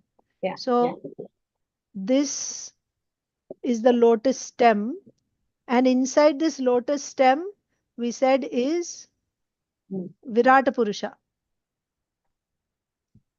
Virata Purusha has a body just like Garbhodakshaya Vishnu, and on his various limbs are the 14 planetary systems. So this is the head of Virata Purusha. On his head, in the region of his head, we have Satyaloka. So Satyaloka is where Brahmaji is also there. So this is the lotus also, where Brahmaji is there. This is the head of Virata Purusha. Okay? In the region of head, and there Brahmaji is there. Then below that, you'll have Tapoloka. Then you have Janaloka, Maharloka, then Swargaloka, Bhuvarloka, Bhuloka. Then you have Atala, lower planets. Atala, Vitala, Sutala, Talatala, Mahatala. Padala. Yes. Talatala, Mahatala, Rasatala, and Patala. Like this. Rasatala and Patala. So how many? 14 planetary systems are there. So in the head region, there is Satyaloka, like this, right? So in various parts of his body, you find these various planetary systems. They're already there. In Virata Purusha's body, the planets are there. And on top is Brahmaji. Okay, Mataji, clear? Yeah. Yeah. This development takes 1,000 years. Development of this body. So this is the You are lotus told, stem. no? Yeah, you are told, no? Garbhodakasaya Vishnu, everything will be in his belly for 1,000 years. Yes. Development of So the body this development takes 1,000 years. Shall I understand like that, or is it wrong? Yes. In the inside Garbhodakshaya Vishnu's belly, 1,000 years for the development of the body of Virata Purusha. It takes 1,000 celestial years, not our years. Celestial years. Celestial means Years. means Deva years. 6 Deva months, years. 1 day, 6 months, 1 night. One Okay, night. I can understand. Like I that. can understand. Thank you so much, Mother. Thank you. Hare Krishna. Sham Priya Mataji.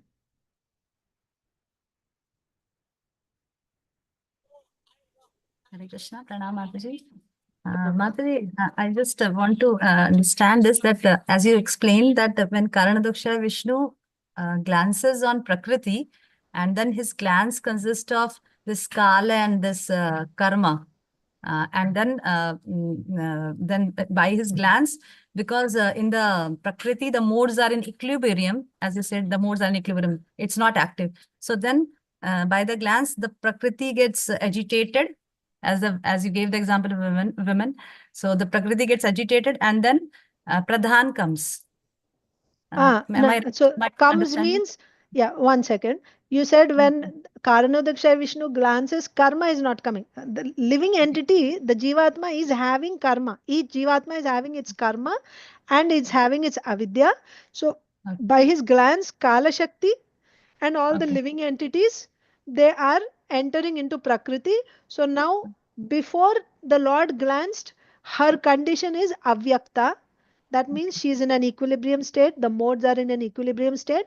After Kala Shakti entered avyakta or Prakriti, then now she is transformed into Pradhana. Same Prakriti, now she is called Pradhana when she is impregnated with the living entities and Kala Shakti. Okay, the same Prakriti is transformed into Pradhana. And then, so now in the Pradhana, the modes are active now? Yes. Okay. The modes are active now. Because in the Prakriti, the modes are not active. But when Karanadaksha Vishnu glances, the modes become active. Because of Kala Shakti, yes. Because of Kala Shakti. And then in the Pradhana, it's get transformed to Pradhana, and then the modes become active in the Pradhana. And then from the Pradhana, the Mahat Tattva came. Yeah, it's like, so the way to understand is, you can say Avyakta is like a virgin woman, right? Before, yes. And then pregnant lady is Pradhana. The baby that is born is Mahat Tattva. Okay. Prakriti is the virgin girl, and Pradhana is the pregnant woman, and this the baby born is Mahat baby. Tattva. Okay. Thank you, Mataji. Okay, Hare Krishna. Yeah. Thank you. Hare Krishna. Vatsala Mataji.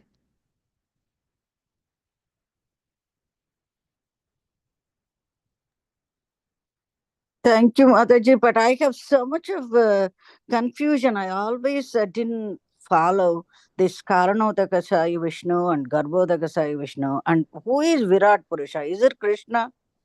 I'm having a lot of problem conceiving this, Acha. I will Thank try. you. Yes, Thank you, Mataji. Mataji. Yeah. Okay, let's draw. Okay.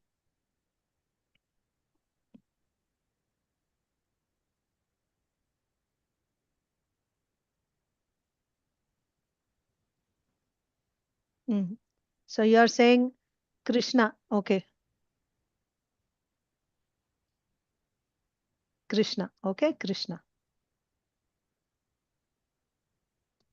Krishna's immediate expansion is Balaram.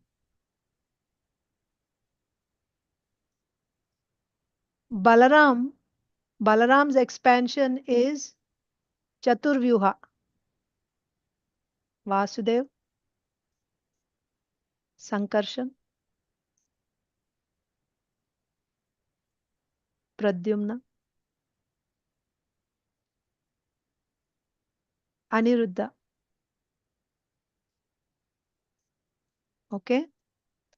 So from this Chaturvyuha, right? Then you have, so this is in the Krishna Loka.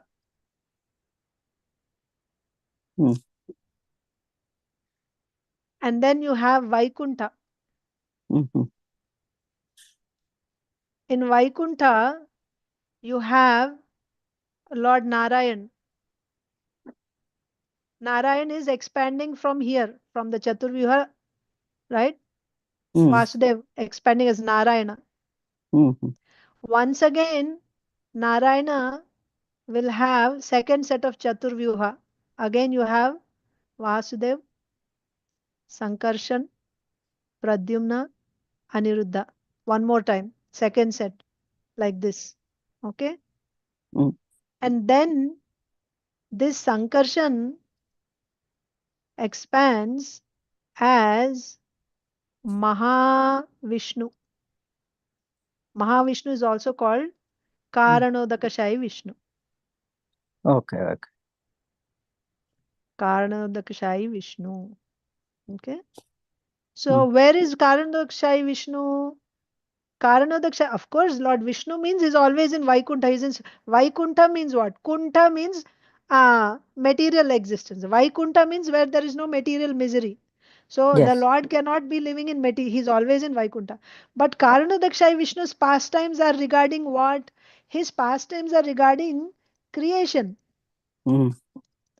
Creation of this material universes, creation of material universes. That is the pastime of Karanodakashayi Vishnu. But his pastimes are transcendental. You cannot say that his pastime is material. Karanodakashayi Vishnu, his pastimes is transcendental. But we just now saw how he's glancing, right? So now, so far, Mahavishnu, all Chaturvyuha, Narayan, Krishna, everyone, they have transcendental bodies. So it's Krishna only, Krishna's expansions, right? So this is, Krishna is the original. He's Swayam Bhagavan. Swayam Bhagavan. Krishna is Swayam Bhagavan. And he's called Avatari. Avatari, right? That means from him, all other expansions are coming. All other expansions are from, he's the original fountainhead, Krishna. Then from Krishna Balaram, then we saw like this. And then Karanodakashayi Vishnu. What is Karanodakashayi Vishnu's pastime? We saw he glances on Prakriti, and then all the universes are created, right? And then we saw zooming into one particular universe, we are seeing. Now this Karanodakashayi Vishnu, he enters the universe as Garbhodakashayi Vishnu. So like this, he enters each and every universe. Every universe has Garbhodakashayi Vishnu. How does he look, Mataji? I mean, is he Karanodakshaya looking Vishnu? like a Krishna? I cannot No. imagine anything. Karanodakshaya Vishnu has unlimited thousands of heads, legs, hands, crowns, unlimited. This is the form of Karanodakshaya Vishnu. We just show for convenience on our Srimad Bhagavatam when we see just like, two hands. No, he has many, many, many hands, many legs, many heads. That is Karanodakshaya Vishnu. And Garbhodakshaya Vishnu is exactly a replica of Karanodakshaya Vishnu. So Garbhodakshaya Vishnu also has, just like Karanodakshaya Vishnu, he has thousands of heads, hands and legs. Garbhodakshaya Vishnu, just like that. Okay? Just like Mataji, why Karanodakshaya he Vishnu. has so many hands and feet and heads? Why? How can I answer why? That is his form, Mataji. Why Krishna is blue? I guess What he can we likes say? the blue.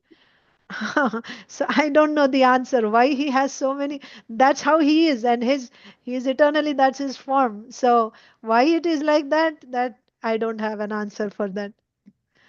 But Okay, I can let's say go back to this picture. Garbhodakshaya Vishnu. Yes. Mataji, thank you. So the form, so far completely transcendental forms. Okay. Karanodakshaya Vishnu's body completely transcendental. Garbhodakshaya Vishnu also completely transcendental. And Garbhodakshaya Vishnu looks exactly like Karanodakshaya Vishnu. Now, see, this is Prakriti, right? Material energy, Bahiranga Shakti. And these universal shells are made of material elements only. Coming from Prakriti, I told you 23 elements, they form the universal shell. This is also one of those universes, the shell made of material elements. And inside also there is material elements. Those 23 elements are there, the living entities are there, right? All this is there. So Garbhodakshaya Vishnu, the transcendental Garbhodakshaya Vishnu, is taking these material elements inside him now. Because we need to here we need right, there has to be creation. That's when all these conditioned souls, living entities covered by avidya and karma, they need an opportunity to get out of this avidya. The only way is when there is creation, and when Garbhodakshaya Vishnu takes all these elements inside him. Now Virata Purusha takes birth. So Virata Purusha, I showed you how he is born from the navel. So this is the lotus stem. Inside this is Virata Purusha. So now your question is, what is the form of this Virata Purusha? What is he made of? This Virata Purusha, just like, you see, a cat's baby looks like a cat. A human baby looks like a human being. Elephant's baby looks like an elephant. So Garbhodakshaya Vishnu's baby should look like Garbhodakshaya Vishnu only, no? So this Virata Purusha, who is born from Garbhodakshaya Vishnu, will look exactly like Virata Purusha. Thousands of heads, thousands of hands, thousands of legs. Only Garbhodakshaya Vishnu's limbs are completely transcendental, whereas Virata Purusha's limbs are made of these 23 elements. So Virata Why Purusha, 23 elements? Mataji, why 23? Can you just say what 23 are? yes, I told I'm already, not but I'll show you sure. one more time. I'll show you here. I Okay, see thank you, here. Mataji. Sorry Yeah. to ask you this Fine. question. This I see, don't get it. You know, this creation, I always got confused, even talking to other people. yeah. So it's Thank very important. Creation. If we understand creation, then we can understand other things about Krishna. Creation is very important. Here, Mataji. So Karanodakshaya Vishnu looking on Prakriti, then Prakriti we said she's agitated by his Kala Shakti, and now she's producing. These are the elements. So you can say Mahat is the first element, Ahankara is the second element, mind is the third element, right? Intelligence is fourth element. Then you have 10 senses. So that makes 10 plus 4, 14 elements are formed here.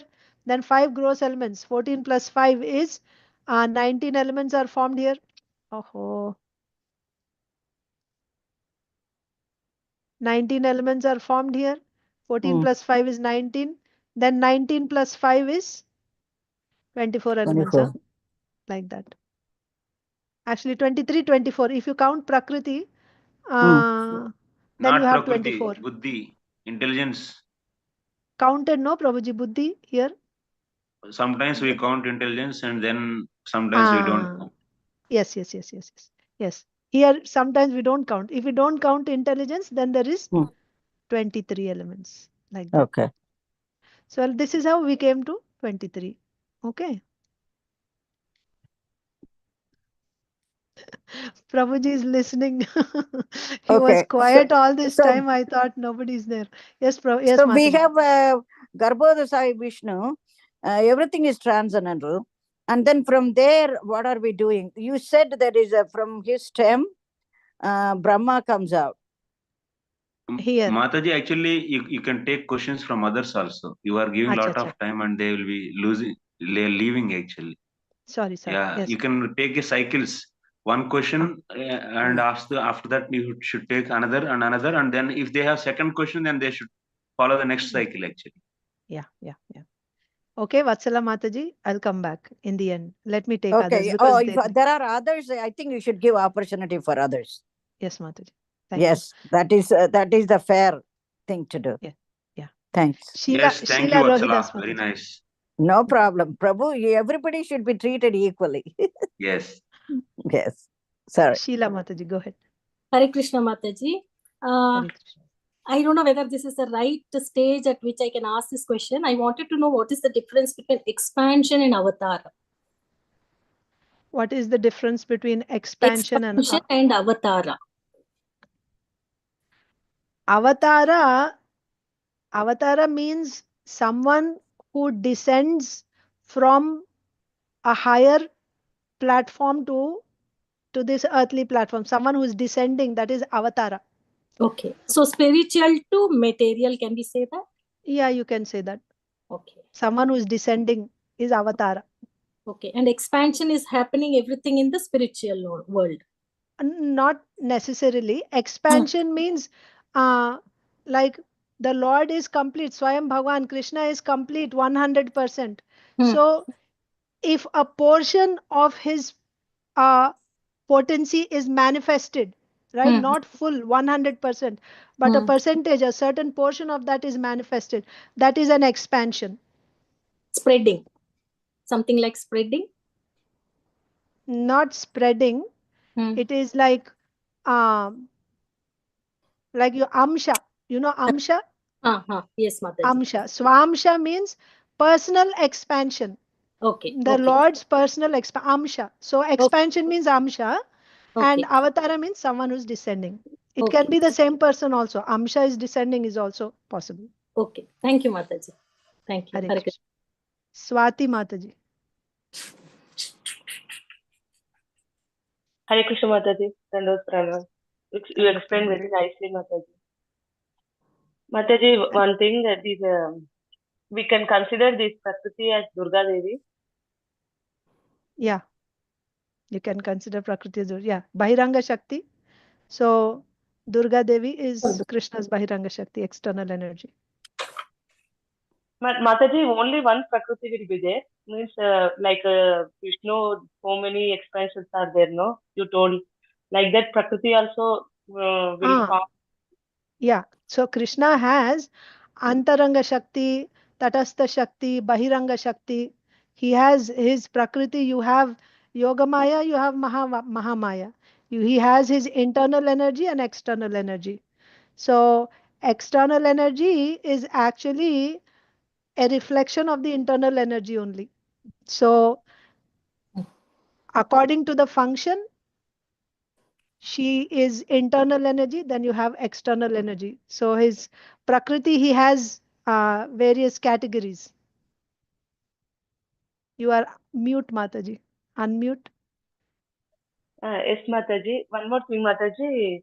This I'm having so many doubts, but one question. She is. You told about Kshirodaksha Vishnu. How he will be expanding, Mataji? I told about Karanadaksha Vishnu.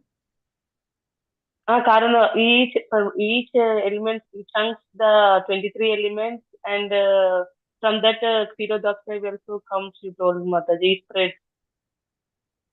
So I said from Karanadaksha Vishnu glances on Prakriti. Yes. And then Prakriti creates the universal shells. Karanadaksha Vishnu expands as Garbhodakashayi, enters into the universe as Garbhodakashayi Vishnu. And within Garbhodakashayi Vishnu, From Garbhodakashayi Vishnu's womb comes Virata Purusha. So what is your question? Is it about Kshirodakashayi Vishnu or about Karanodakashayi Vishnu? Kshirodakashayi Vishnu, Mataji. How he will come? How he will come? Kshirodakashayi Vishnu. So after this creation, so now the same Garbhodakashayi Vishnu further expands as Kshirodakashayi Vishnu and enters each and every atom in the entire universe. And he's there as Paramatma in each and every person also. That's the next expansion from and also Kshirodakashayi Vishnu is present within the universe. There is a localized Vaikuntha planet inside the universe called Shvetadvip. So there you will find Kshirodakashayi Vishnu residing. And how does Kshirodakashayi Vishnu look? He has only 4 arms. He does not have thousands of arms like Garbhodakashayi Vishnu.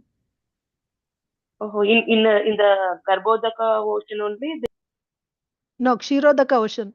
So in Garbhodaka ocean is there, on that Garbhodakashayi Vishnu is laying down from his navel, this lotus stem comes. In that lotus stem is Virata Purusha. On Virata Purusha's body, all the various planets are there, planetary systems are there.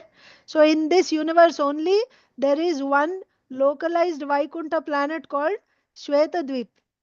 In that Shvetadvip is that ocean is Kshirodaka ocean. There you have Kshirodakashayi Vishnu residing. That is where Lord Brahma and all the demigods went when Bhumi Devi, had before Krishna's appearance, right? Bhumi Devi approached Brahmaji. They all went to the shore of Kshirodaka ocean. So this is that. Mataji, can you show in diagram? Acha. Should I take next person or should I explain this first? You can take, otherwise you can take, at last you take my comment. Last I will explain. Yes, Mataji. Okay, Mataji. Yeah. Padma Krishnan Mataji. Hare Krishna Mataji, Dandavat Pranams.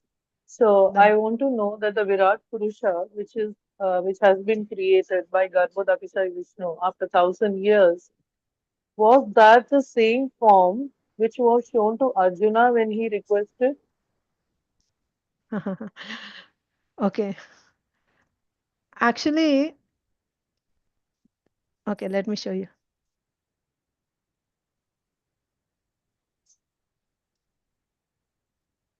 Virata means what? Virata means big, Huge. gigantic. So there are 3 Virata forms. There's not only one Virata Purusha, there's 3 Virata forms. Who are the 3? There are 3 Virata Purushas. Generally, we take Virata Purusha means this, within the, right, the lotus stem, this Virata Purusha. Generally, we count this as Virata Purusha. But actually, there are 3. Karanodakashayi Vishnu is also called Virata Purusha. Garbhodakashayi Vishnu is also. And of course, the Virata Purusha is also Virata Purusha. So, all are gigantic. The difference is these 2 forms are transcendental. The body is completely transcendental. Whereas material Virata, right? The body is material. So your question is, which form was shown to Arjun on the battlefield of Kurukshetra? What was shown? Arjun was shown Karnavdakshayi Vishnu, the transcendental form. Krishna gave Divya Chakshu to Arjun, transcendental vision, right? And then he showed this transcendental Virata form. And of course, this Karnavdakshayi Vishnu. And when you see Karnavdakshayi Vishnu, what do we know? On Karnavdakshayi Vishnu's skin pores, right? On his every limb, on the skin pores, there are so many universes. So at one point, when the Lord is showing the Kala Rupa, there you will see, actually, he will even show, that means when I'm seeing all these demigods, right? So there, within the skin pores, he's also zooming into zooming into one particular universe and showing the material Virata also at one point. If you're following what I'm saying, the form that was shown to Arjun was Karnodakshay Vishnu. But while showing Karnodakshay Vishnu, Arjun is also seeing, because on the body of Karnodakshay Vishnu, in each and every skin pore, there are so many universes, it is said, isn't it? So inside one universe, he's also seeing the material Virata. So he's seeing both. He's seeing Karnodakshay Vishnu and he also sees the material Virata. Okay? Okay. So because the devotees, they don't aspire for this Virata Purusha, they only aspire for Lord Krishna. Yeah. So that's why I wanted to know whether this Virat Purusha was a material Virat Purusha, because it comes only as shown it only on the request of Arjuna and not otherwise. No, but what was shown to Arjun was transcendental form All only. is also, but all his opulences, everything, that is whatever opulences he had declared in the Bhagavad Gita, that was only shown, na Mataji? Can you say that again, Mataji? All the opulences? In the 10th chapter, he describes some of his opulences. Of Karnodakshay And Vishnu. when Arjuna requests that you show all these opulences, that time he shows these opulences, which includes all the devatas and everything, all the material things, everything is shown. Then at that time, devatas and all that is describing, at that time he's seeing on the body of Karnodakshay Vishnu inside one universe, then he's seeing the material Virata Purusha also. In the Karnodakshay Vishnu, now he's seeing material Virata. So in the transcendental form, he is also seeing the material form. Is it like that? Like that. Okay. Yes. Okay. Thank you, Mataji. Thank you so much. Thank you. Hare Krishna. Brajadevi Priya Mataji. Hare Krishna Mataji, Panchanga Pranams, Jai Shri Prabhupada. Thank you for a wonderful explanations, Mataji.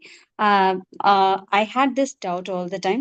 You have explained very nicely that Prakriti is like a virgin girl and Pradhan is like pregnant lady, and then Mahatattva is the baby. So what exactly happens in Mahatattva and what are the qualities and how Ahankara is produced there? Acha. So actually all these elements, where are they coming from? Prakriti is made of only the three modes: goodness, passion, and ignorance. So when they're in equilibrium, that is avyakta. When the Lord glances because of Kala Shakti, now she is agitated. That means now the modes they lost their equilibrium. So whatever is being produced, they are being produced from the modes only. They are made of the modes. Everything that you see in this creation is nothing but it's coming from the modes. So first thing that is produced is Mahatattva. Mahatattva is made of the mode of goodness. It is made of the mode of goodness. But one thing we should remember is it is not possible to have pure goodness, pure passion, or pure ignorance in this material world. You cannot find. Always there will be a combination of three. Just the percentage varies. So when you say Mahatattva is made of goodness, means the highest percentage is goodness. The percentage of passion and ignorance are very insignificant, very small percentage, like that. Now, from this Mahatattva, Ahankara is produced. That means, what is the combination in Ahankara? Ahankara is primarily in the mode of ignorance. Within that also, now it is made of ignorance, and in that, when there is more goodness, then that is Ahankara, Satvik Ahankara. That produces mind. Mind is produced from that Ahankara. And similarly, when in this Ahankara, when passion is prominent, then that produces intelligence and senses. And again, Ahankara, where ignorance is prominent, it produces the gross elements and subtle elements. Okay, Mataji, but then Mahatattva, you said it's mostly in the mode of goodness. It is a combination. And that from there, from whatever that ignorance it is left, that then the false ego has, where does that goodness and everything comes from? It's born from there. So first Mahatattva is born. From Mahatattva, Ahankara comes. Okay. Okay, Mataji. But as we have like how we say Mahatattva, see Ahankara in goodness, when it combines with the goodness, it produces mind, and Ahankara in passion. And where, because Ahankara itself, it is in the false, in the Tamoguna, right? It's ignorance. So how it combines with the good? Yes. Good. Because the Lord's eyes are open, no? His Kala Shakti is going. Otherwise, how matter can do everything on its own? It's Yeah, because that's of this Kala Shakti. At every stage, this Kala Shakti, because of Kala Shakti only, from the previous, the next element is coming. Thank you so much. You have clarified, Mataji, because I was wondering how it is possible. Every time I read in Bhagavatam, I get confused. So thank you so much.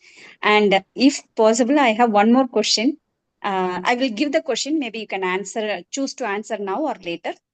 You said that in each universe there is we have a localized Vaikunta. So when Lord inhales, what happens to this? This is also a spiritual Vaikunta, means spiritual planet. So what happens to it?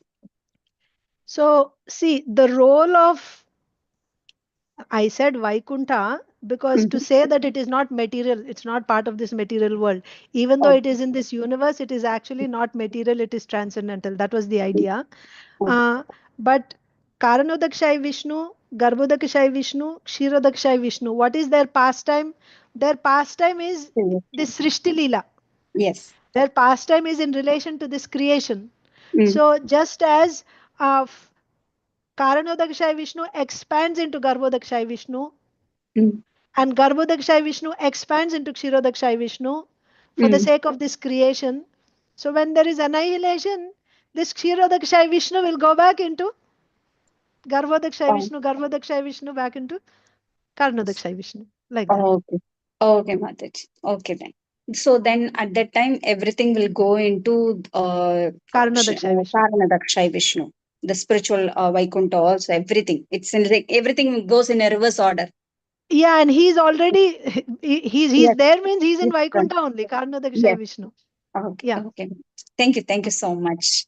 Hare Krishna. Hare Krishna. Tamil Selvi Mataji.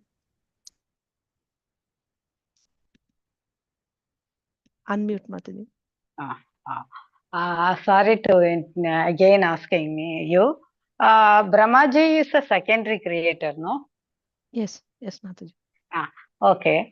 So it took 1,000 celestial years for him to create everything.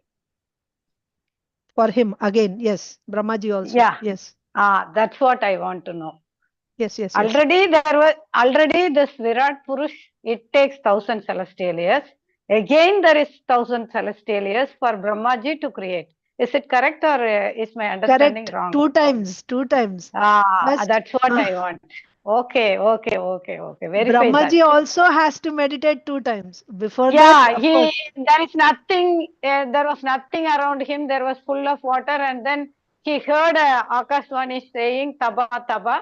Then he started doing meditation. So again 1,000 celestial years. First he got darshan. So totally 2,000. Yeah, first he won't have darshan. Just a word only he hears, Taba Taba. Then he start meditating. Then he, after 1,000 years, he was seeing all he got darshan. Form in he all got darshan of the spiritual world. After 1,000 years. After 1,000 years. Yes. After that, Mataji. After that, yes. After 1,000 years, he got darshan. After he got darshan, now once again he meditated in order to create. So again he had to meditate after getting darshan also. Then he creates. So how many years that took? That's another. I think it's another 1,000 years there he meditates. But the point is, that is 100 years. 100 years only. Yes. Oh, initially 1,000, then 100 years. Okay. All celestial years. Yes, all celestial years. Oh, thank you so much. Okay, thank you, Mataji. So, Swati Mataji, you had another question? Mataji told about Kshirodakshai Vishnu. I finished, right? The diagram. You did not finish, Mataji. Kshirodakshaya Vishnu. How he will be there in you told localized place he will be there in that Garbhodaka ocean. Oh, I thought I explained it to you. Okay. No, Mataji, not explained.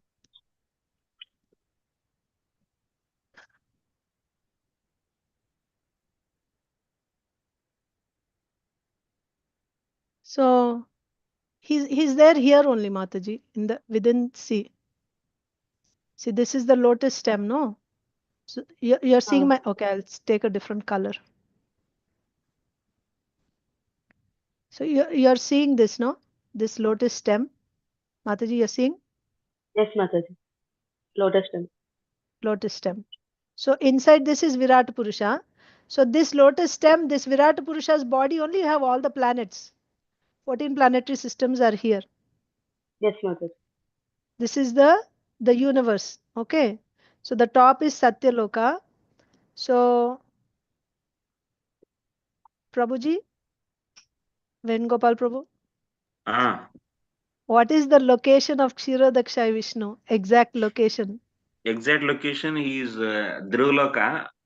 Also is also known as Vaikuntha Loka. And about to Swarga actually. About to Swarga. Yeah, that's what I thought. Okay. About to Swarga. Swarga Loka.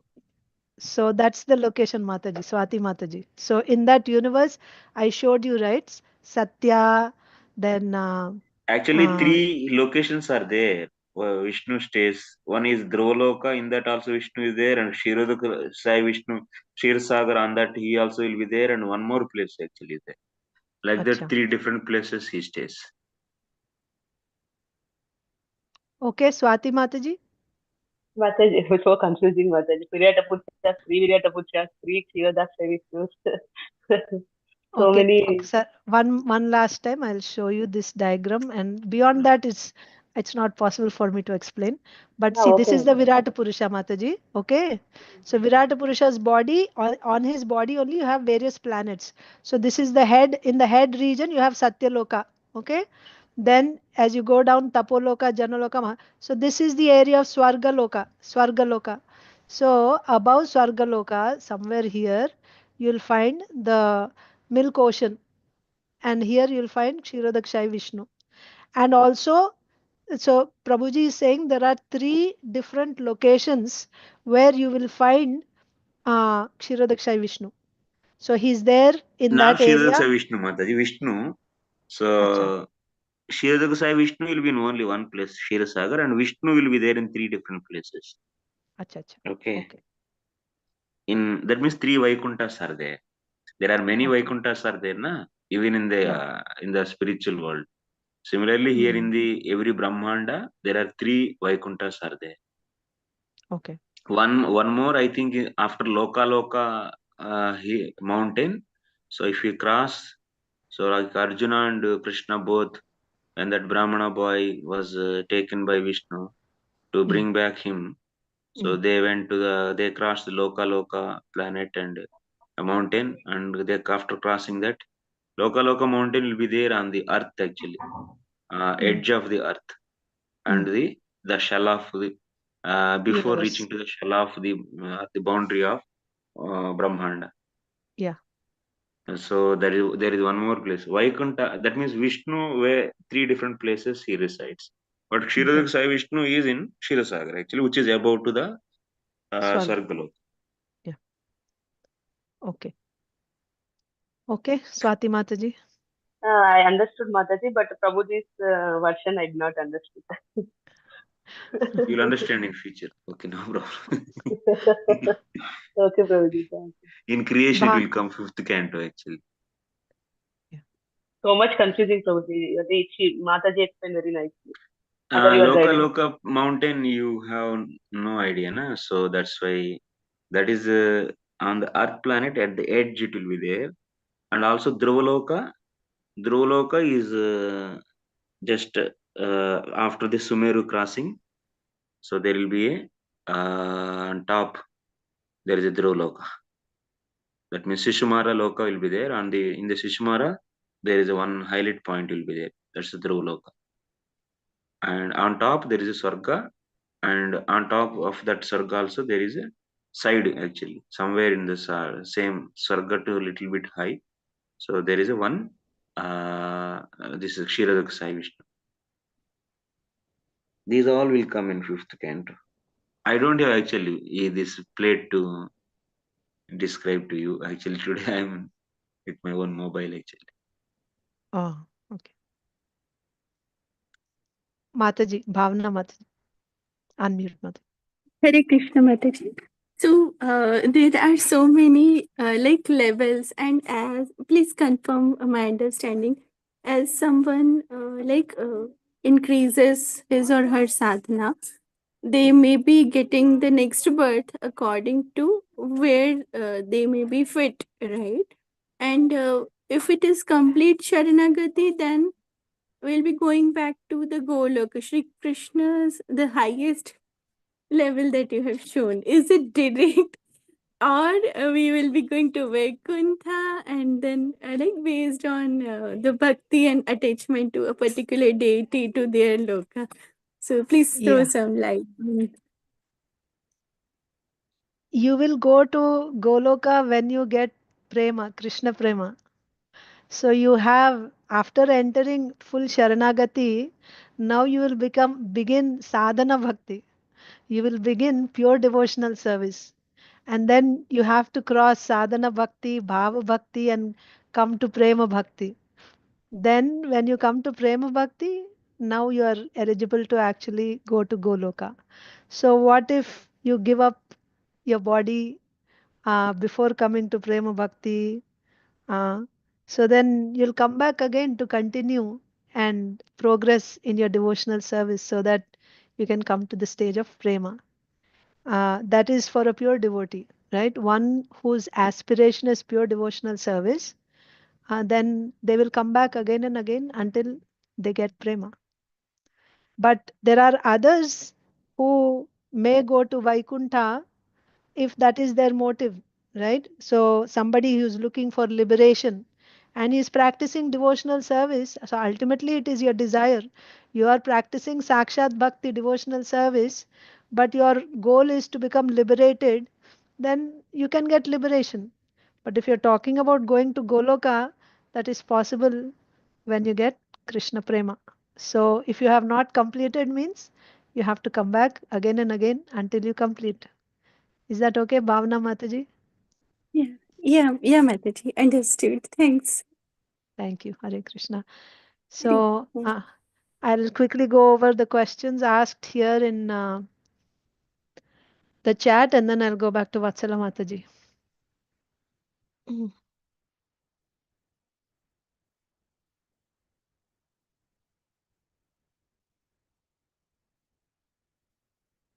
Soul is Vatsala Mataji. Okay, soul is everlasting, but we humans experience birth and death, right? Pradhana Prakriti I explained already. Okay, Rasapriya. Okay, thank you. Mitravinda Mataji saying, my understanding is that Krishna actually translates to black, not blue. Okay. Okay. Yeah. Sorry. Rain cloud. That's the complexion of Krishna. Banita Mataji saying, where do we get the reference of this topic? Srimad Bhagavatam Mataji. Where do you get the reference of this topic? So you will see creation in the second canto of Srimad Bhagavatam, 5th and 6th chapters. And again, you will see that in the 10th chapter of second canto. Again, it will be repeated in the third canto. So creation, you will see it in Srimad Bhagavatam. And if you see Srila Vishwanath Chakravarti Thakur's commentaries, all these details will be given there. Yes. That's all. Questions? Mataji మీకు Zoom ఇది కనిపిస్తుందా? Zoom summary? No, Prabhuji. A tools on చేస్తే Zoom summary చేస్తుంది. అది మీకు రాలేదా? మీరు చెప్పిన క్లాస్ మొత్తం సమరీ వచ్చింది. కానీ ఇది ఎలా కాపీ అవుతుంది?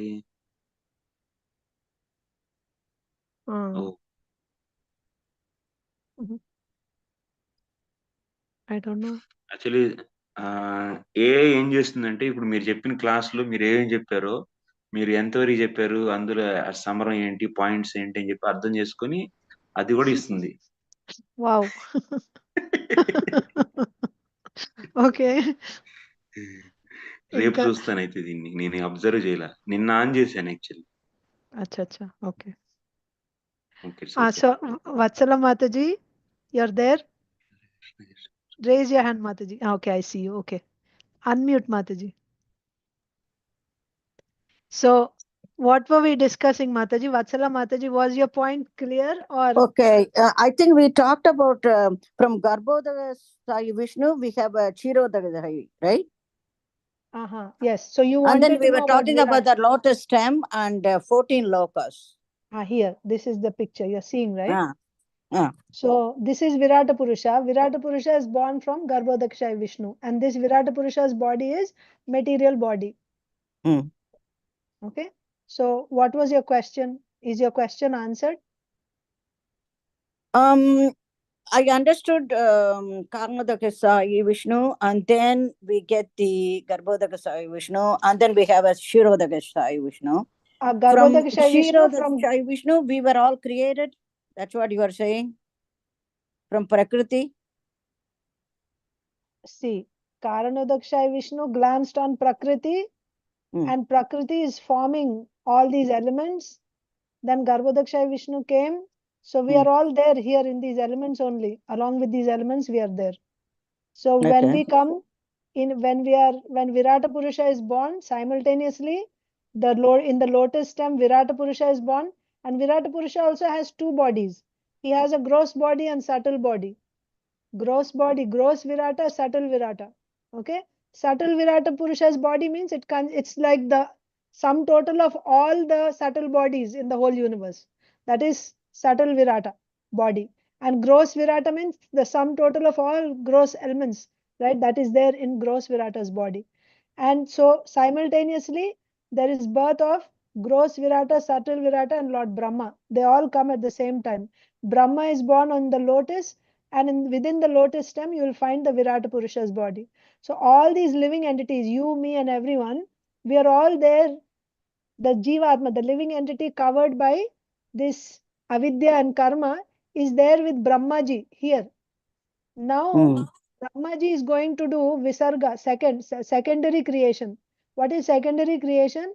He takes, from Virata's body, he will take, and he will assign each living entity will get this much of intelligence, this much mind, this chitta, and then this type of body. This will be the parents.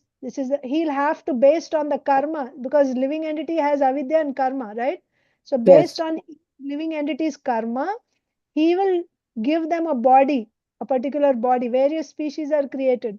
The planets are already there. Planetary systems are already there on the body of Virata.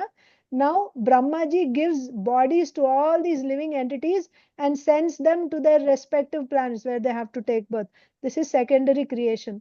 So your question was, who's creating our bodies? We are getting, Brahmaji is giving them. Taking from Virata. He is the secondary creator. He is the secondary creator. Oh, okay. Okay, Mataji. And okay, when we were talking about something that I thought, the soul is always there, right? Yes. That is eternal. We humans, I think when we were talking at the beginning of the class, I think non-defective Shabda, we were thinking about that, that's where I was thinking human bodies, human beings. Non-defective Shabda, when we were talking about non-defective Shabda, you said you're thinking of human bodies. Yeah, but we were talking about something, you said... you said something contrary. Human body. Our senses. Human bodies means senses, right? So senses have defects. What are the defects? Brahma, Pramada, Karana, Patava, Vipralipsa. These defects are there in human senses, I said. So human body means, yeah. And also I said that Pratyaksha, Anumana, Pramanas are there in animals also. Human beings also have Pratyaksha, Anumana, Pramana. But human beings have the capacity for Shabda Bodha. We can take Shabda Praman, and from Shabda Praman we can get Shabda Bodha. this is possible for human beings, not for animals. Like that, I had said. Yeah, Mataji, I think in a way, I mean, the animals can take our symbols, right? They can I take have symbols. known dogs can also count. When you teach them how to count 1, 2, 3, 4 or something, 2 plus 2, 4, I have seen that. From Yeah. that, aren't they learning? I mean, can they not understand something? They can. That is called Anumana Pramana. It is not Shabda Pramana. Shabda Pramana means you should know the meanings of the words. You should be able to rearrange the sentence and derive knowledge from that. That much they cannot do. So otherwise, then to dogs, if I spoke Bhagavad Gita, they should be able to understand, grasp, and they should also be surrendering to Krishna. They cannot do that. They don't have that capacity because their intelligence is not so developed. But they can have Anuman Pramana. They have Anuman Pramana. So this symbols is, it comes under Anumana Pramana, Cheshta. By symbols you can train them. By sounds and by symbols they can get knowledge. That is possible for animals. Okay. Okay. I got that. And I thought another thing is we should have had this course for 4 weeks because we are crunching a lot of things, and a lot of things come up in this equations when you are explaining the universes and all. So I think if we have it for 4 weeks, we can have a lot of clarification. It's like a starting over, right? Some of the things It will that we come didn't understand. again and again and again. This creation, it is repeated so many times by Srila Sukadev Goswami in Srimad Bhagavatam because it is so important for Okay. us. So it will come. If we read Srimad Bhagavatam, this discussion, this description will come again and again, Mataji. Okay. Let me take Swati Mataji's question. Sure. Thank you, Vatsalana. Mataji. Thanks for your time. Hare Krishna. Swati Mataji. Hare Krishna Mataji. Mataji, grass, you are telling about Virata Purusha, grass and subtle, no? Can you explain it again? So just like we have a gross body and subtle body, no, Mataji? We have gross body, right? Made of earth, water, fire, air, ether, like that. And we have a subtle body. Subtle body is made of mind, chitta, buddhi, mana, ahankara, indriyas. This is there in subtle body. Like that. Virata Purusha is, his body is material body. So he also has a gross body and subtle body. Then your question will be, what is his gross body made up of? It is the sum total of all the gross bodies, all the gross elements in this whole universe. That is Virata's gross body. Then what is his subtle body? The sum total of all subtle elements, right? All subtle bodies in this universe. That is Virata's subtle body. Okay. From that only is giving us the gross bodies and subtle bodies. Mataji? Brahmaji is taking from there and is assigning to each living entity. According to karma. According to karma. Yeah. Okay, Mataji. Thank you so much, Mataji. So much information is there. You should all thank our teacher, His Grace Venugopal Prabhu. He's so humble. He's just silently sitting. Everything that I said, whatever I said, I just learned from his classes only. I'm just repeating. Thank you, Venugopal Prabhuji. Thank you so much. So we will end the session here today. Thank you all so much. So we have today's the 7th session, right? Thursday, or 8th session today. So we have 2 more sessions. Let's see how much we can cover. Thank you. Srila Prabhupada ki jai. Samaveta Gaur Bhaktivinoda ki jai. Hare Krishna. Thank you.